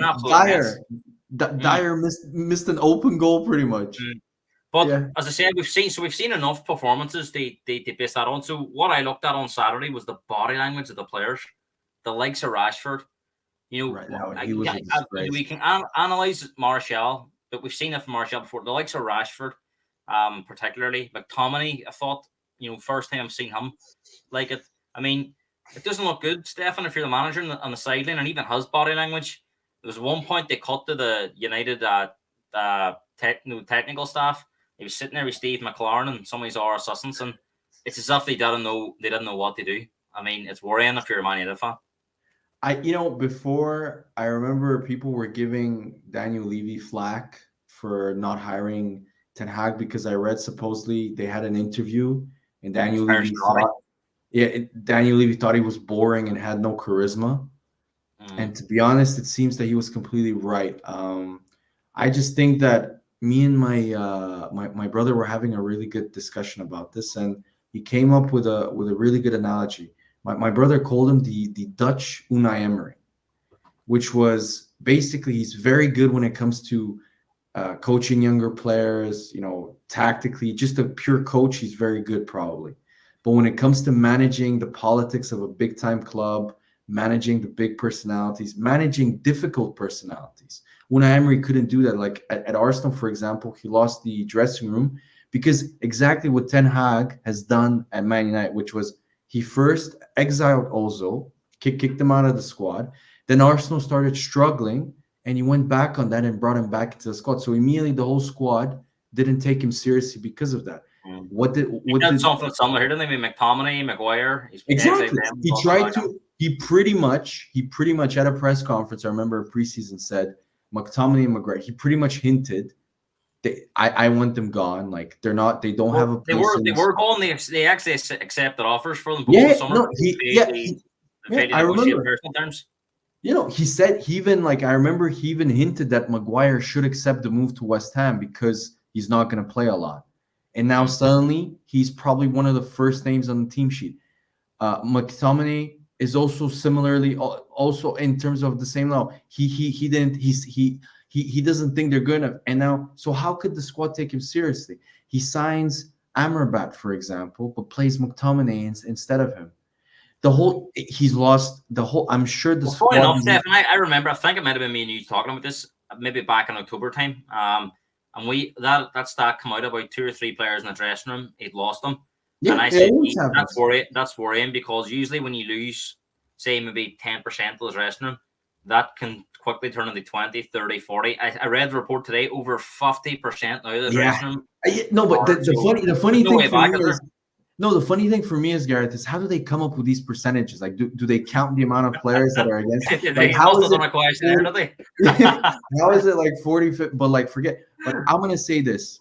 There are two teams, in my opinion, that have the worst cultures in terms of the big teams. And I'm sorry I'm gonna diss you, but it's Spurs and Man United. What happens every single time either of those two clubs go through a basketball? It's always the players aren't happy with the training regime. The players aren't sure about the coach's tactics. The players aren't sure about his transfers. The leagues start going immediately for those specific two clubs. Maybe you can add in Chelsea because there it's also like a dumpster fire also. But those are the three clubs where the dressing room has become, it's got too many bad eggs. And you look at it. I mean, look at the Newcastle game. Rashford was a disgrace. I have no and it was a complete. He wasn't trying. Why? Because supposedly Rashford hates playing on the right wing. Oh, great. He's only paid 375K a week. He can't play on the right wing. Poor guy. And that's why Wan-Bissaka got torn apart by Livramento and Gordon because Rashford rarely tracked back. So Wan-Bissaka was always pretty much alone. Well, when I watched Rashford, he was walking. There was one moment, I think it was in the 75th minute. No, he was hauled off. Was he hauled off? No, wait, yeah, he was hauled off. Sorry, it was right before he was hauled off. They were attacking on the left. Rashford acted like he was trying to. He stuck his leg out. Gordon went past him, and Rashford literally just turned around and just walked while they were attacking and entering the Man United box and attacking Wan-Bissaka. And Martial, I think he has a crap attitude also, but I honestly felt sorry for him because he had no service. And of course, Ten Hag, out of all the players there, picked on him. He started having a fight with him during the game. Martial told him, F off. That was another one. Another example of how the players don't take him seriously. Like, can you imagine if that happened to Alex Ferguson or any of the big time men? On Saturday, that was a performance that they were trying to get him sacked? No, it was a performance very reminiscent of every single coach that has been sacked. It was a performance reminiscent of Mourinho at the end of his time. It was a performance reminiscent of Solskjaer at the end of his time. And when this type of stuff happens, especially in that dressing room, Roy Keane, everybody criticized him for this. But Roy Keane was all right. Roy Keane said these players are going to let you down, especially when it gets tough. And you know what? We have earmarked this before on streams. The Liverpool game, right after the Bayern Munich game, I'm telling you, they're going to get absolutely destroyed and he's going to get sacked. And it's going to be Liverpool. Next question was going to be, will Ten Hag survive December with games against Chelsea, Bayern Munich, Liverpool, and Villa to come? I mean, Callum's saying here he doesn't even think he'll survive Chelsea and Bayern Munich. Well, he says Liverpool in the same week. Chelsea, I don't know. To be honest, I don't know who's worse, Chelsea or Man United. I really Chelsea's can't. A better team. From what I've seen, Chelsea are a better team. How are Chelsea a better team? Man United have more points. Chelsea are awful. Your eyes don't like Chelsea. At least Chelsea are playing for the manager, and Are they playing for the manager? I think they missed a lot of chances in them early games. I do think it's a work in progress at Chelsea. I think Chelsea have a lot more unknown players. They're a young side. You need to give them a bit more time. I haven't seen any performances from Chelsea that threw the manager under the bus. By unknown. Well, no, so, but said, Enzo Fernandez, 100 million unknown. Caicedo's been awful. Should have been red carded against Brighton. They got super lucky. I'm referring to players like the likes of Gusto was playing, the two centre backs at times, Diassi and Badalashil.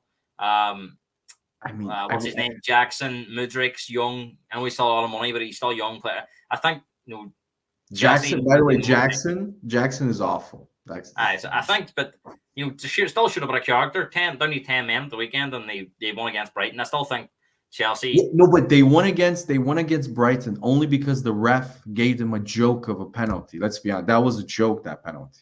How was that a penalty? Well, how was that? We'll reflect on the rest of the weekend's results before we get sidetracked.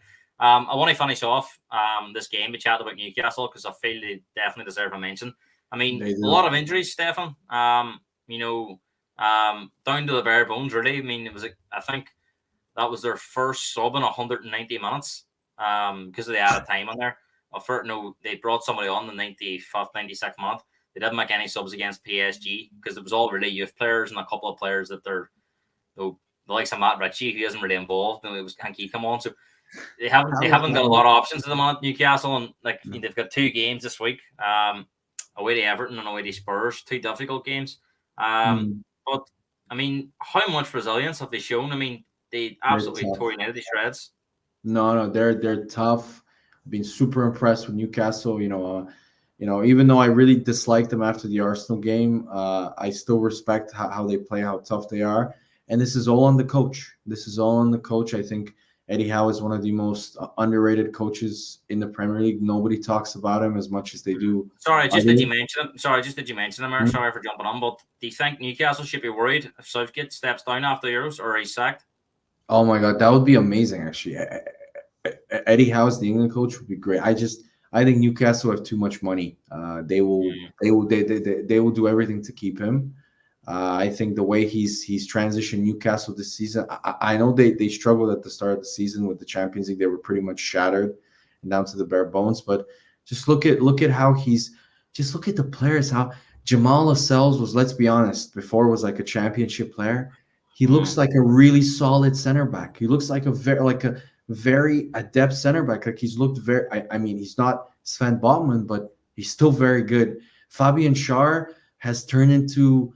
I mean, the guy creates chances. He's better on the ball now and creates. What about Lewis Miley? I mean, he looks a real talent. Like 17-year-old midfield player, they've had no choice but to play him. Lewis Miley looks like Joe Linton. He's reinvented Joe Linton into this, bowling ball of a defensive. Almiron as well has done well.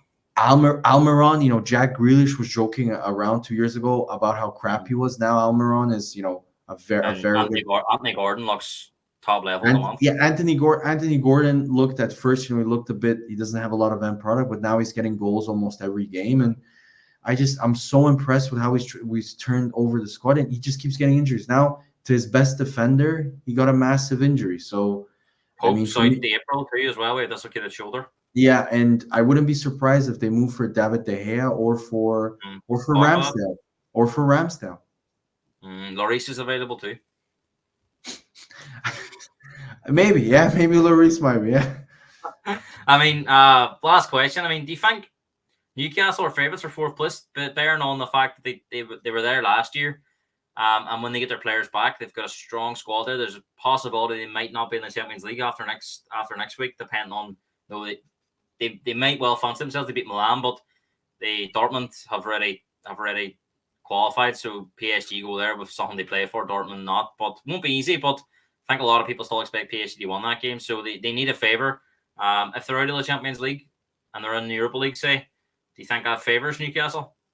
I mean, you really took the words out of my mouth. I honestly think if Newcastle don't get European football, they're definitely favourites for 4th place. If they don't get into Europa League or especially into Champions League, I really think they are by far, in my opinion, the 4th best team in the Premier League. I think they definitely beat.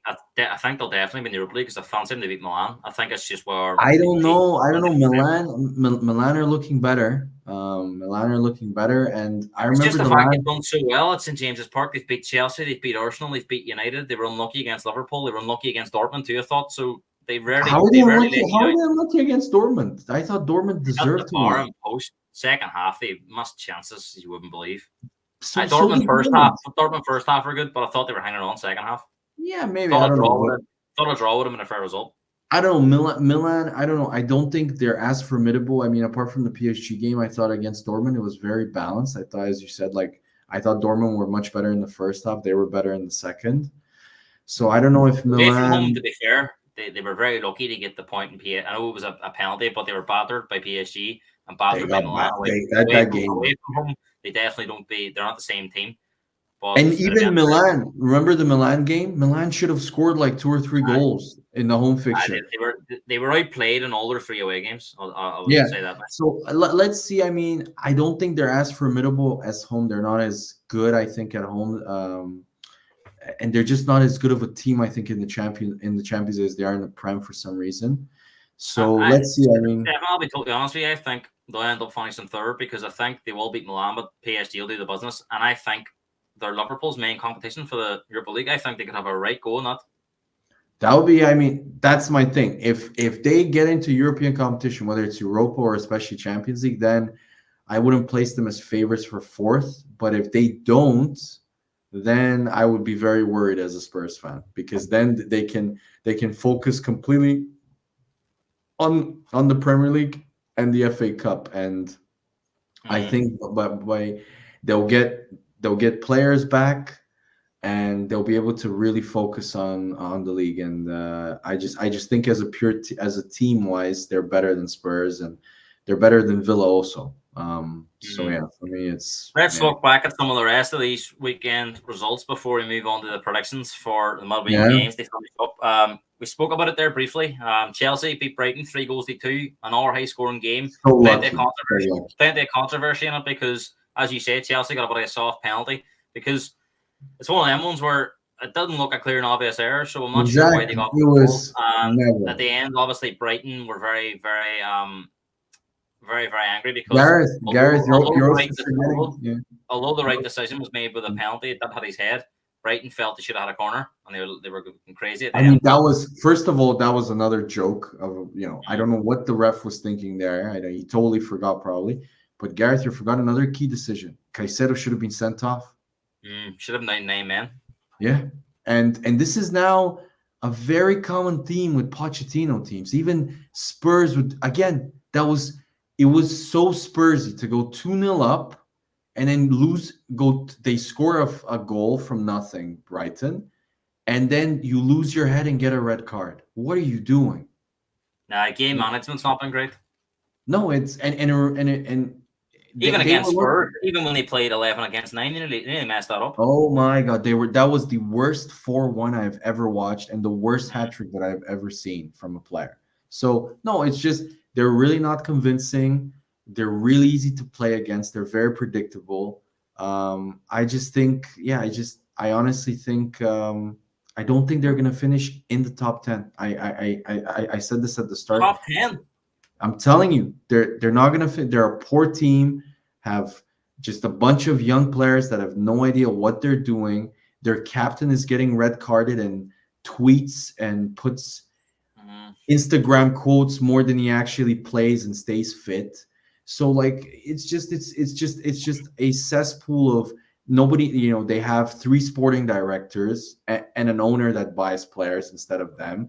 Like they have no plan, no structure whatsoever. Their medical department is a disgrace. Like all of their players, whatever, if they're injured for 2 months, they stay out injured for 4 or 5. Look at Nkunku, look at Carney Chukwumeka. Look, every single player has had setbacks. So in my opinion, it's just that their best defender is a 39-year-old. Villa 2-2 away to Bournemouth. Last gasp equaliser from Watkins. I watched the game. I watched. Bournemouth I have watched turned the a game. corner. Bournemouth have definitely turned a corner. So I mean, I told you, Villa's away Gareth. form- I told you. You did. Bournemouth turned a corner. Some good results. Very unlucky not they won this game. I seen the highlights of Match of the Day last night. Villa's away form again. Villa's away form called on the question because you could argue they won against Spurs and they get a result away at Bournemouth.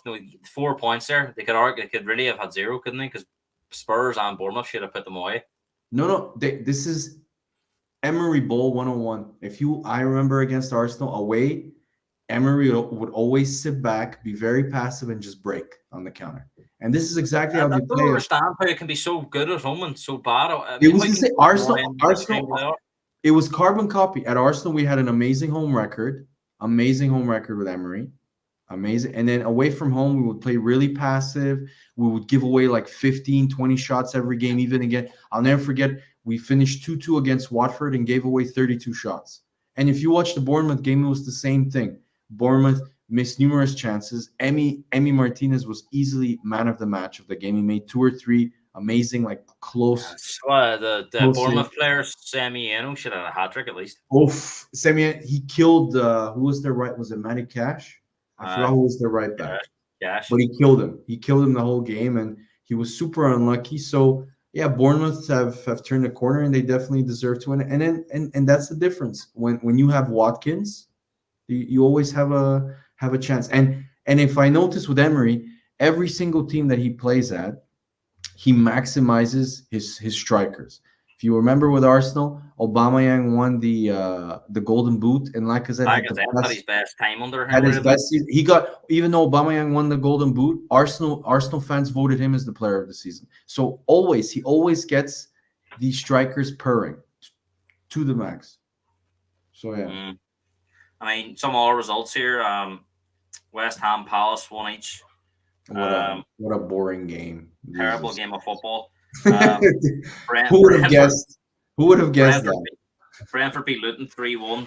Uh, Everton got a good one away at Nottingham Forest, and told Burnley you about Everton again there. you called that as They're well. To be good. fair. Huh? Burnley beat you called that result to be fair, and Burnley beat Sheffield United 5-0, and that seen Paul Heckenbottom, well, not been officially announced yet, but all the major sources are reporting that he has been sacked, and I think it's one of them ones because they're finalising the Chris Wilder is coming on.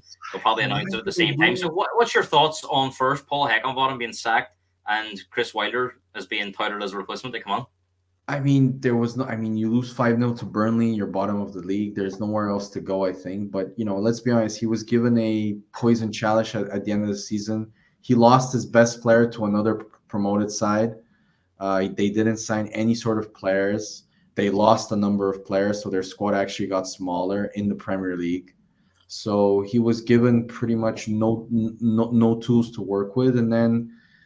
But why are they hiring Chris Wilder? Like, what? He got them relegated. I know he got them promoted and kept them up.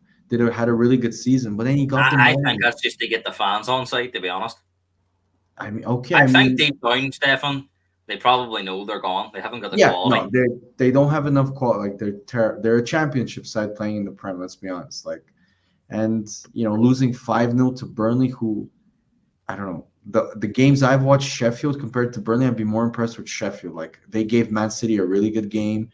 They should have beaten Man United when I watched them. Like, they played okay in some of the games that I've watched them. So I don't know. Like, let's see what happens. I hope Chris Wilder can give him a little bit of a new manager bounce against Liverpool. So Yeah. I know you're saying there you wouldn't have went with Chris Wilder if you were Sheffield. I think you're right. They had to make some sort of change because it isn't working. They've just been beat 5-0 and 3-0 by Bournemouth. I think it was the week before. So they had to make some sort of change. If I'm Sheffield, you know who I'm hiring? I'm hiring the Ipswich coach. I'm going and telling him, Mr. McKenna, you can try and keep us up, but that's not the goal. Like, if we go down, we go down. We don't think we're good enough anyways. We don't have the players. But I want you to start instilling a culture, a philosophy of football. So then if we go down, we can develop that as the years go by. So then when we go back up to the Premier League, hopefully we actually have a much bigger chance of staying up based on the football. The argument there is he might say, well, look, Ipswich are flying here. We're second in the league, 1 point behind Leicester, who have set a points tally for they're very unlucky. Ipswich any other season they'd be top of the league themselves. So True. They're flying. Every chance they'll win the Premier League next year. From being promoted from League One, which is even more impressive. So that's insane. So why would he leave? Because Sheffield are going to offer him a big bundle of money, Gareth. They'll say we're going to triple your salary. I know it's nostalgic, but he did have a very successful period there a long time ago. He was there for 8 years. Neil Warnock. No. He's great. I love Neil Warnock. He's got the best, quotes. He was there for 8 seasons. He kept them up. He got them promoted. He kept them up, and then he got relegated. He got relegated down.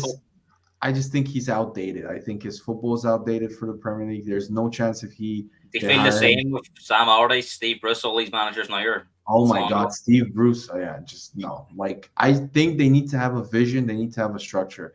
They need to, like, for example, Norwich, like, they keep ripping up the championship, going to the Premier League, and then getting absolutely destroyed there, and like pretty much being relegated by. Interestingly, Norwich have struggled since they went back down this time. But they fired their coach. They tried to change it. They tried to change their philosophy a little bit so they can be more sustainable when it comes to the Premier League. But it's not easy, is it, Stefan? Because we've seen Crystal Palace try it with Vieira, and then they panicked and got Hodgson back in.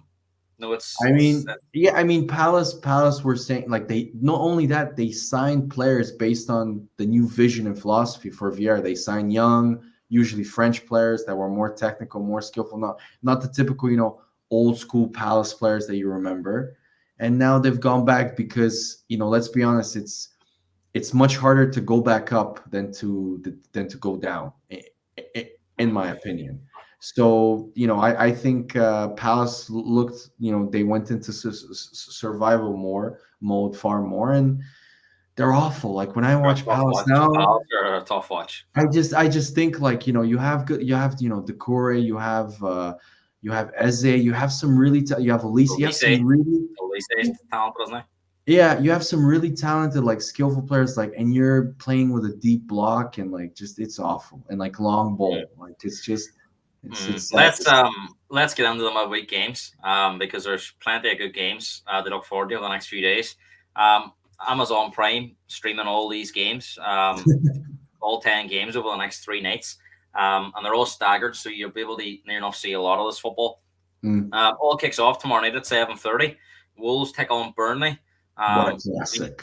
Wolves, no, it's not a great. Doesn't look my No, favorite. it's gonna be a good To game be fair, I think Burnley will come and have a go. Wolves at home will have a go, so it might We'll have a might go. be Yes. might be entertaining. But Wolves are probably the team in the league. You feel that they're desperately unlucky to be where they are. They should be They higher. are. They've had some bad luck with decisions, you know. Um, and Gary Neal must be tearing his hair out because he probably feels like it's going against them at the minute, and they've played so well in certain games, and they come away with nothing. It's harsh, but good opportunity at home because I know Burnley did get a great one at the weekend, but it was their first, I think it was their second one of the season, first home one. They do concede a lot of goals. So Gary Neal will definitely look at this game and think we can get 3 points. I mean, I honestly think they're gonna win like three, because Wolves this season have gone a bit against their typical trend, which was struggling to score. They've scored plenty of goals this year compared to previous years, so they can score. They scored against Arsenal, so which is very rare this season at the Emirates. So I'm gonna go for a 3-1 win for Wolves because I think their strength is the exact weakness of Burnley, which is their counter attack transition football, which Burnley are awful at defending against. The games I've watched them that I Will have. Burnley stay? You think Burnley will stay up? No, No chance. no, Uh, they're too naive. You I'm can't going to play, go for you can't play like this. I go for Wolves 2-0. I think Wolves will win this comfortably. The other game tomorrow night, 8:15. So again, you can see how these games are scheduled. You'll see if you're looking to watch the Arsenal game, you can see the first half of the Wolves game. And then you can probably switch over during half time, I think, and you'll see the end of the Wolves Burnley game. So it's kind of scheduled so you can see different games. Luton Arsenal, I mean, I think Paul Merson says David versus Goliath. I mean, he says you'll probably not see a bigger mismatch in quality. He says, a well, bit harsh. they play Arsenal and Man City back to back this week at home. Yeah, But as teams have found out at Luton this year, it's a tough game if you don't score early because it's a very tight pitch. There's not a lot of space, and they get right behind you. And under the lights, if you don't get an early goal, it can become uncomfortable. They drew Liverpool there. Liverpool, yeah. Spurs beat them 1-0. West Ham beat them 2-1. They drew with Wolves 1-1. A lot of it's been low scoring games. I haven't seen a lot of goals at the stadium. A lot of the games they've actually lost have been by one goal. They seem to be finding it tougher away from home, obviously because bigger pitch and stuff. So it's not easy going there, even though it looks easy on paper. Are you concerned at all? This could be a tricky one. I'm not, and I'm going to tell you why. They're going through an injury crisis. They're missing their best center back. Pretty much their whole first choice defense is injured. They're missing their best midfielder, their best defensive midfielder in Nakamba. And I think Morris, their best striker, their number 9, is suspended. So they're going through a little bit of a player crisis and an injury crisis. So, I mean, if Arsenal don't beat them even with their full squad, I mean, if they don't beat them now with pretty much a lot of their squad that's injured, then I don't know. But I just see this as I would say Arsenal play a little bit once we're in the thing I've noticed this year is once we're at the top of the league, which we were at the start of the season for a small period of time, we play a little bit with the handbrake. Like once we score a goal, we kind of try and keep it that way. Like we over control the game in a way. We play too slow. And I think this game won't be as free scoring as Arsenal fans think. So I'm gonna go for a 2-0 win for Arsenal. Yeah, I agree. I think it'll be a 2-0 one. I think Arsenal will probably get the job done early enough and maybe Yeah. rotate a wee bit. Because the big game on Saturday, of course, away at Villa. Um, how do you see that going when you're here? How do you see that going on Saturday? Villa away. And I know there's Villa and Arsenal still have to play this week. Hard to know how you'd expect Arsenal to win, but hard to know how Villa will get on against Man City. I have watched Villa play, and if they play with that high line that they did against Spurs, for example, which I think they will at home against Arsenal, the more I watch of Pau Torres, I don't know if you watched the Bournemouth game, he was awful. Like the way he got turned from Solanke numerous times. I really think they don't have the speed, especially with Digne as a left back, who's a complete liability defensively. I think Saka will just absolutely destroy him. I think they'll score against us, but I just think Arsenal will score more because I think they give away too many goals and too many chances. You think that'll be an entertaining game on Saturday? I think Arsenal will win. I think they'll win 2-1. I think that game. Moving on to Wednesday, Brighton. There's a lot of games. There's 4 games at 7:30, 2 games at 8:15. So that's a good game. This is probably the Wednesday nights. There's 2 games Tuesday, 6 on the Wednesday and 2 on the Thursday. So Wednesday night's pretty stacked. So I mean, Brighton Brentford 7:30. Hard to know how this one will go because both teams are pretty up and down this season. Brentford have done quite well recently, though. They've definitely turned a corner. Bar that result against Arsenal, they've picked up a lot of points recently. Brighton hit and miss.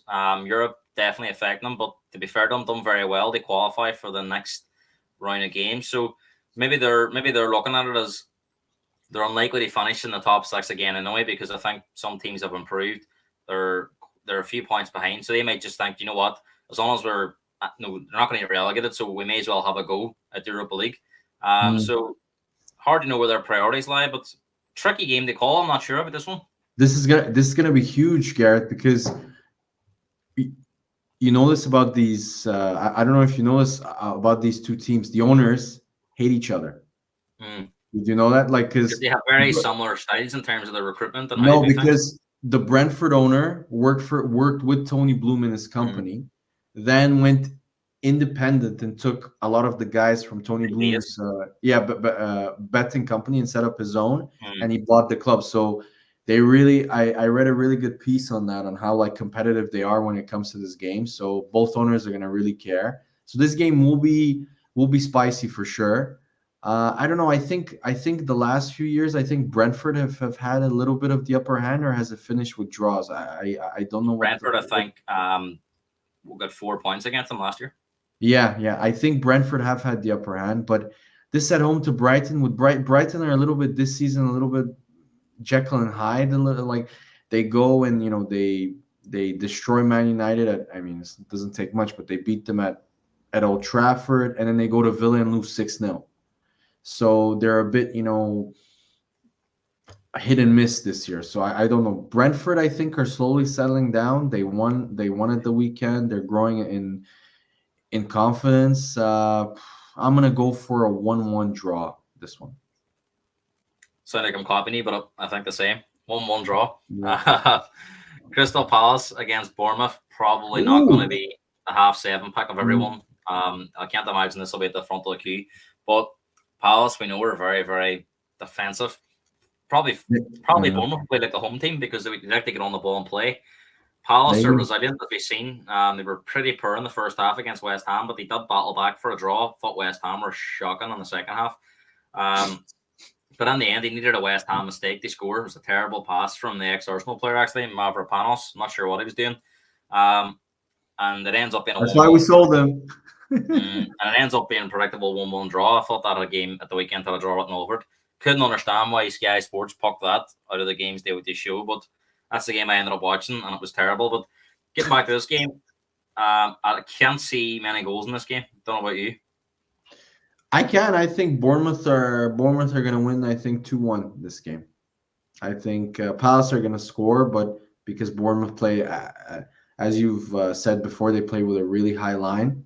But I think Bournemouth are on a scoring spree. They scored 2 against Villa. They scored two against Newcastle and should have scored more. They created a ton of chances against Villa. Should have scored more. They should have scored. They should have beaten Newcastle 4-5-0. So I've been really impressed with Bournemouth. I like a number of their players. Love their left back. I would have him. I mean, if he continues to play like this, I would have him at Arsenal. Really impressed with Semenyo. They're just a fun team. They have like really kind of nifty dribbling players. I think that's the difference here between these two teams. And if you're a Bournemouth fan, I know results haven't been great before this recent run, but at least there's something to get behind, something to watch. I mean, if you're a Crystal Palace fan at the minute, it must be tough to watch. Like it's like you watch like players like even their defenders like Joaquin Anderson, very good on the ball. Guehi, good on the ball. Like they have good players all around. Eze is amazing. Like he's just so entertaining to watch on the ball. And you play like this type of I think Crystal Palace in the league have the least goals scored, if I'm not mistaken, or is it Sheffield? They must be near the bottom. Yeah, like Palace don't score goals, and I really think Bournemouth. I just think Bournemouth are on a high right now. I think last 4 games they have 3 wins and 1 draw, which if you watch the Villa game, they should have easily won that game. So they're in really. You're saying 2-1 Bournemouth. Honestly, yeah, I think Bournemouth will dominate possession, but I think if Villa were open and they created chances again, I think it'll be much more difficult because Palace will be a lot more solid and they'll not open up. And I think it'll be a predict. I think Palace will probably just do enough to get a draw. So I'm going to go for a 1-1 draw. Wednesday as well, 7:30, Fulham against Nottingham Forest. Pressure starting to mount on Steve Cooper because apparently the owner wants to see progression, not just let's stay up and go. No, he wants to see progression. That's not happening. A lot of Nottingham Forest fans not happy with that because they feel that they've got a connection with Cooper. He kept them up last year. Really good coach. I really good coach. And I've actually read that apparently Steve Parish at Palace is ready to move. Should Forest sack him? Yeah, so that'll be one to watch. That'll be one to watch. Fulham definitely turned the corner recently. 6 goals in their last 2 games.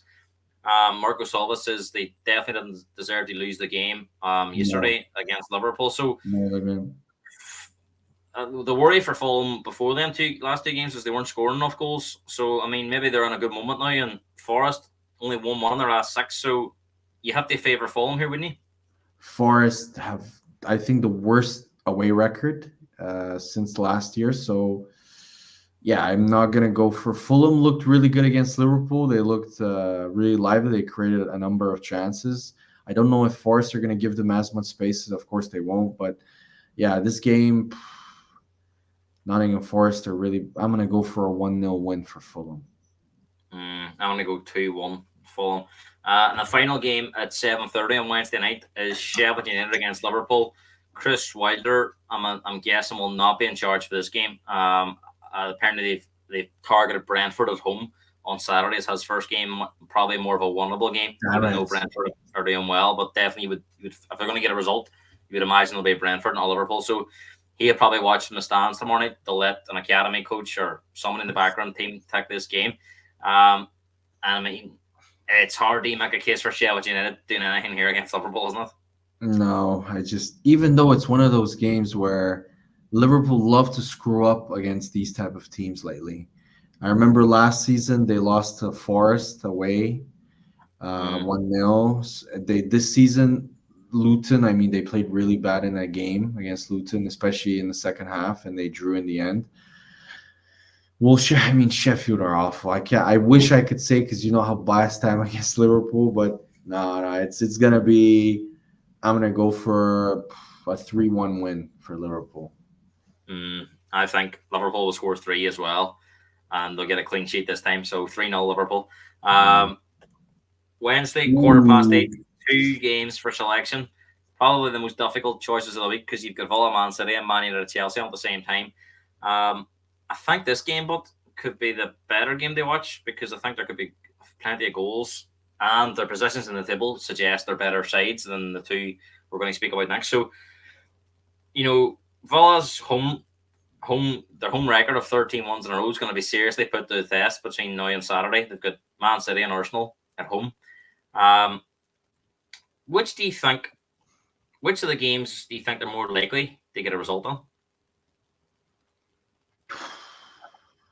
This one, I really do believe. I think I think Arsenal are better at defending transitions than Man City this season, in my opinion. Mm. And yeah, sorry. Arsenal give away much less chances if you look at compared to City, and they've conceded less goals. But I just think the big miss is Rodri here. You remember earlier in the season what happened when Rodri missed 3 games? They lost all Lost 3 games. I lost to They lost Newcastle. all 3 games and just Lost looked. there. Mm. And if you watch those games, they looked disjointed and extremely open, especially on transitions. What is Villa's main strength when it comes to going forward? Transitions with Diaby, Watkins, McGinn, everybody. So I just think Villa won't lose both games. no, yeah. They'll get a result on. So I Callum think- reckons they'll get a result on at least one of them. No, I agree. I wouldn't be surprised if we end up in a draw with Villa. I mean, Villa haven't lost a home game since the Arsenal game last year when Arsenal scored in the 4-2 one. Do you remember in February?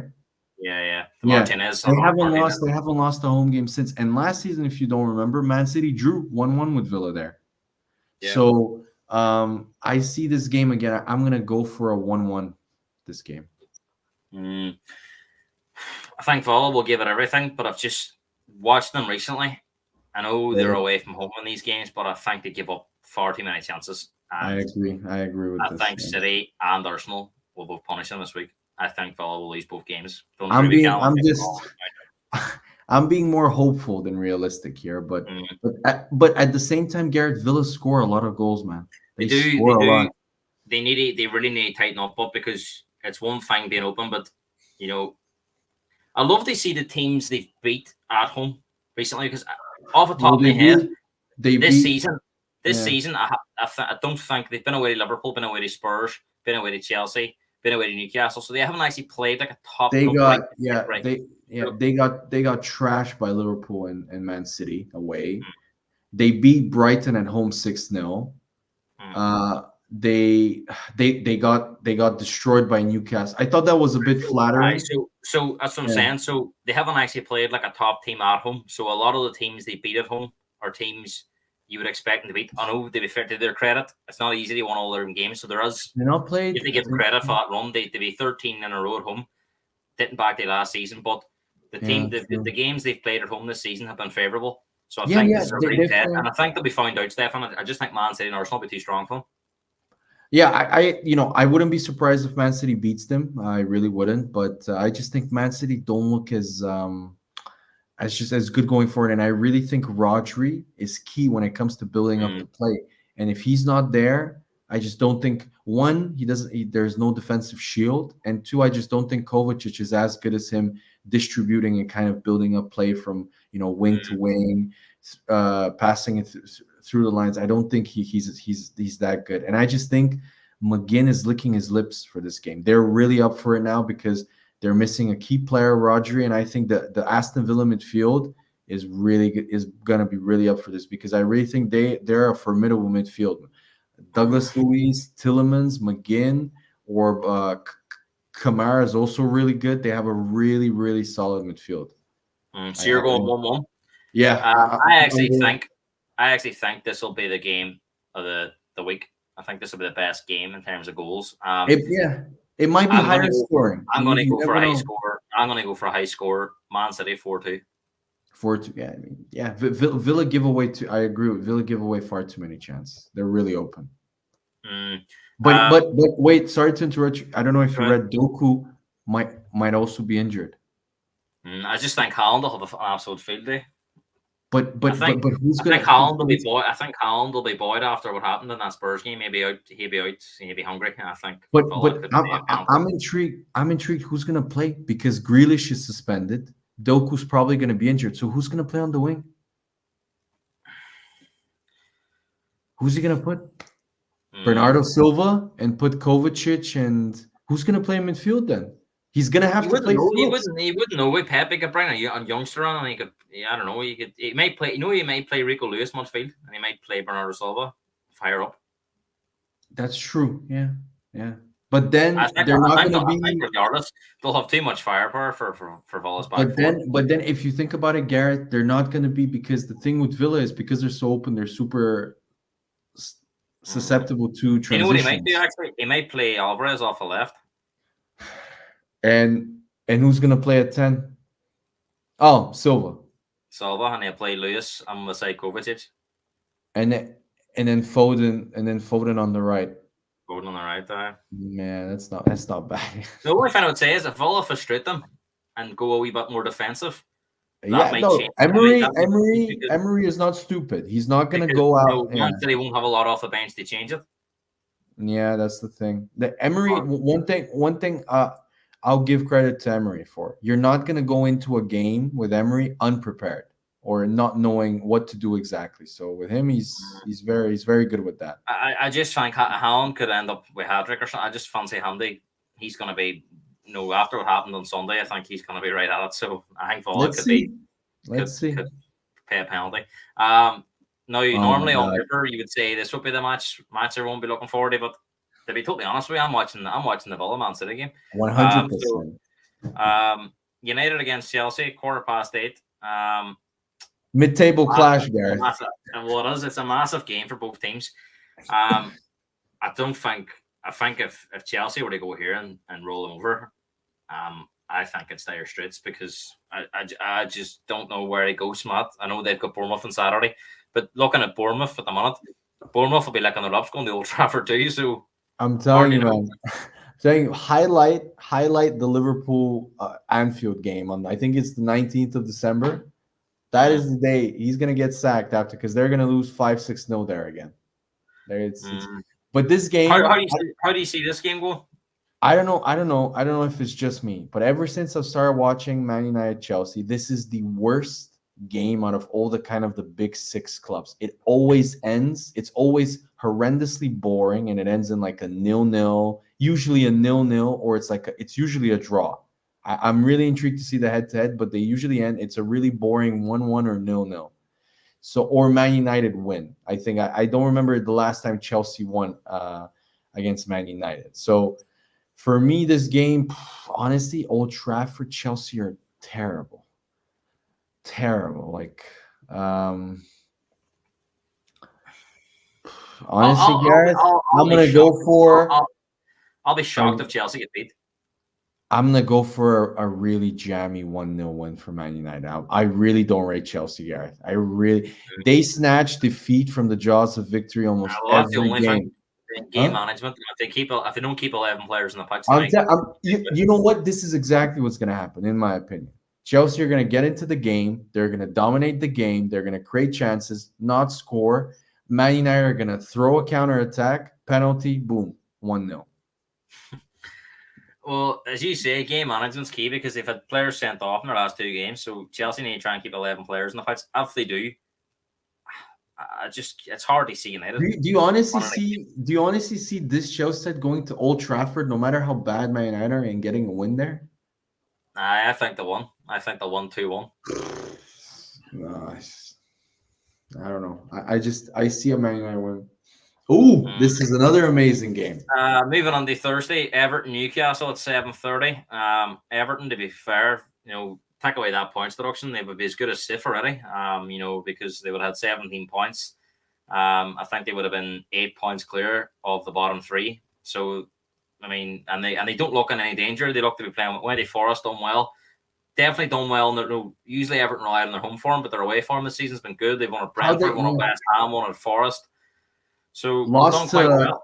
Yeah, they lost to Man United. But if you watch that game, you'd come out with it. How did they lose 3-0 that game? Like how? They had more shots. They were brilliant in the first half. First half.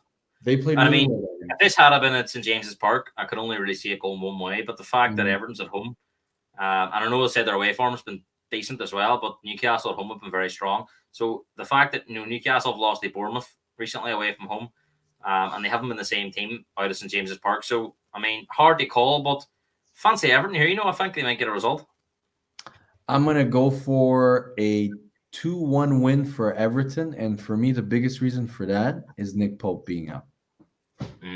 I think that could be one of the worst injuries they have. The fact that he's not going to be back until April. I'm hearing, so near enough the whole season now. Yeah, and if you read the stats and if you just watch Everton, they create a lot of chances. They create every single game. I'm going to agree with you again here. I'm going to go for a 2-1. Everton won.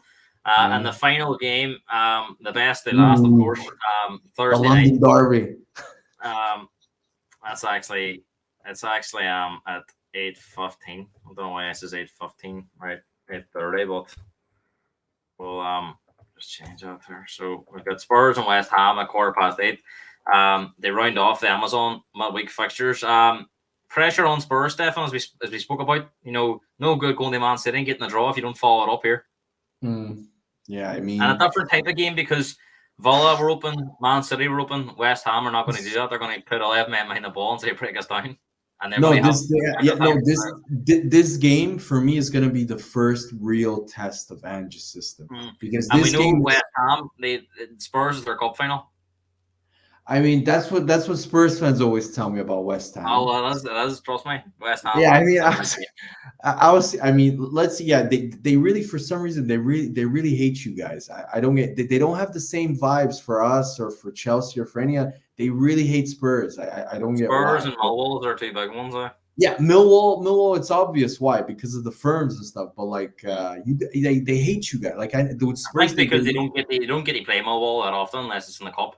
Yeah, so I don't know, but with Spurs, they're always super hyped about that game. But I can't wait for this game because this is the game where I see whether his system in terms of his system, because West Ham everybody knows how they're going to play against you. They're going to put 11. They're going to put 10 men behind the ball and break on you. Exactly things which I think your system, because you play so open, is extremely vulnerable to, especially when it comes to.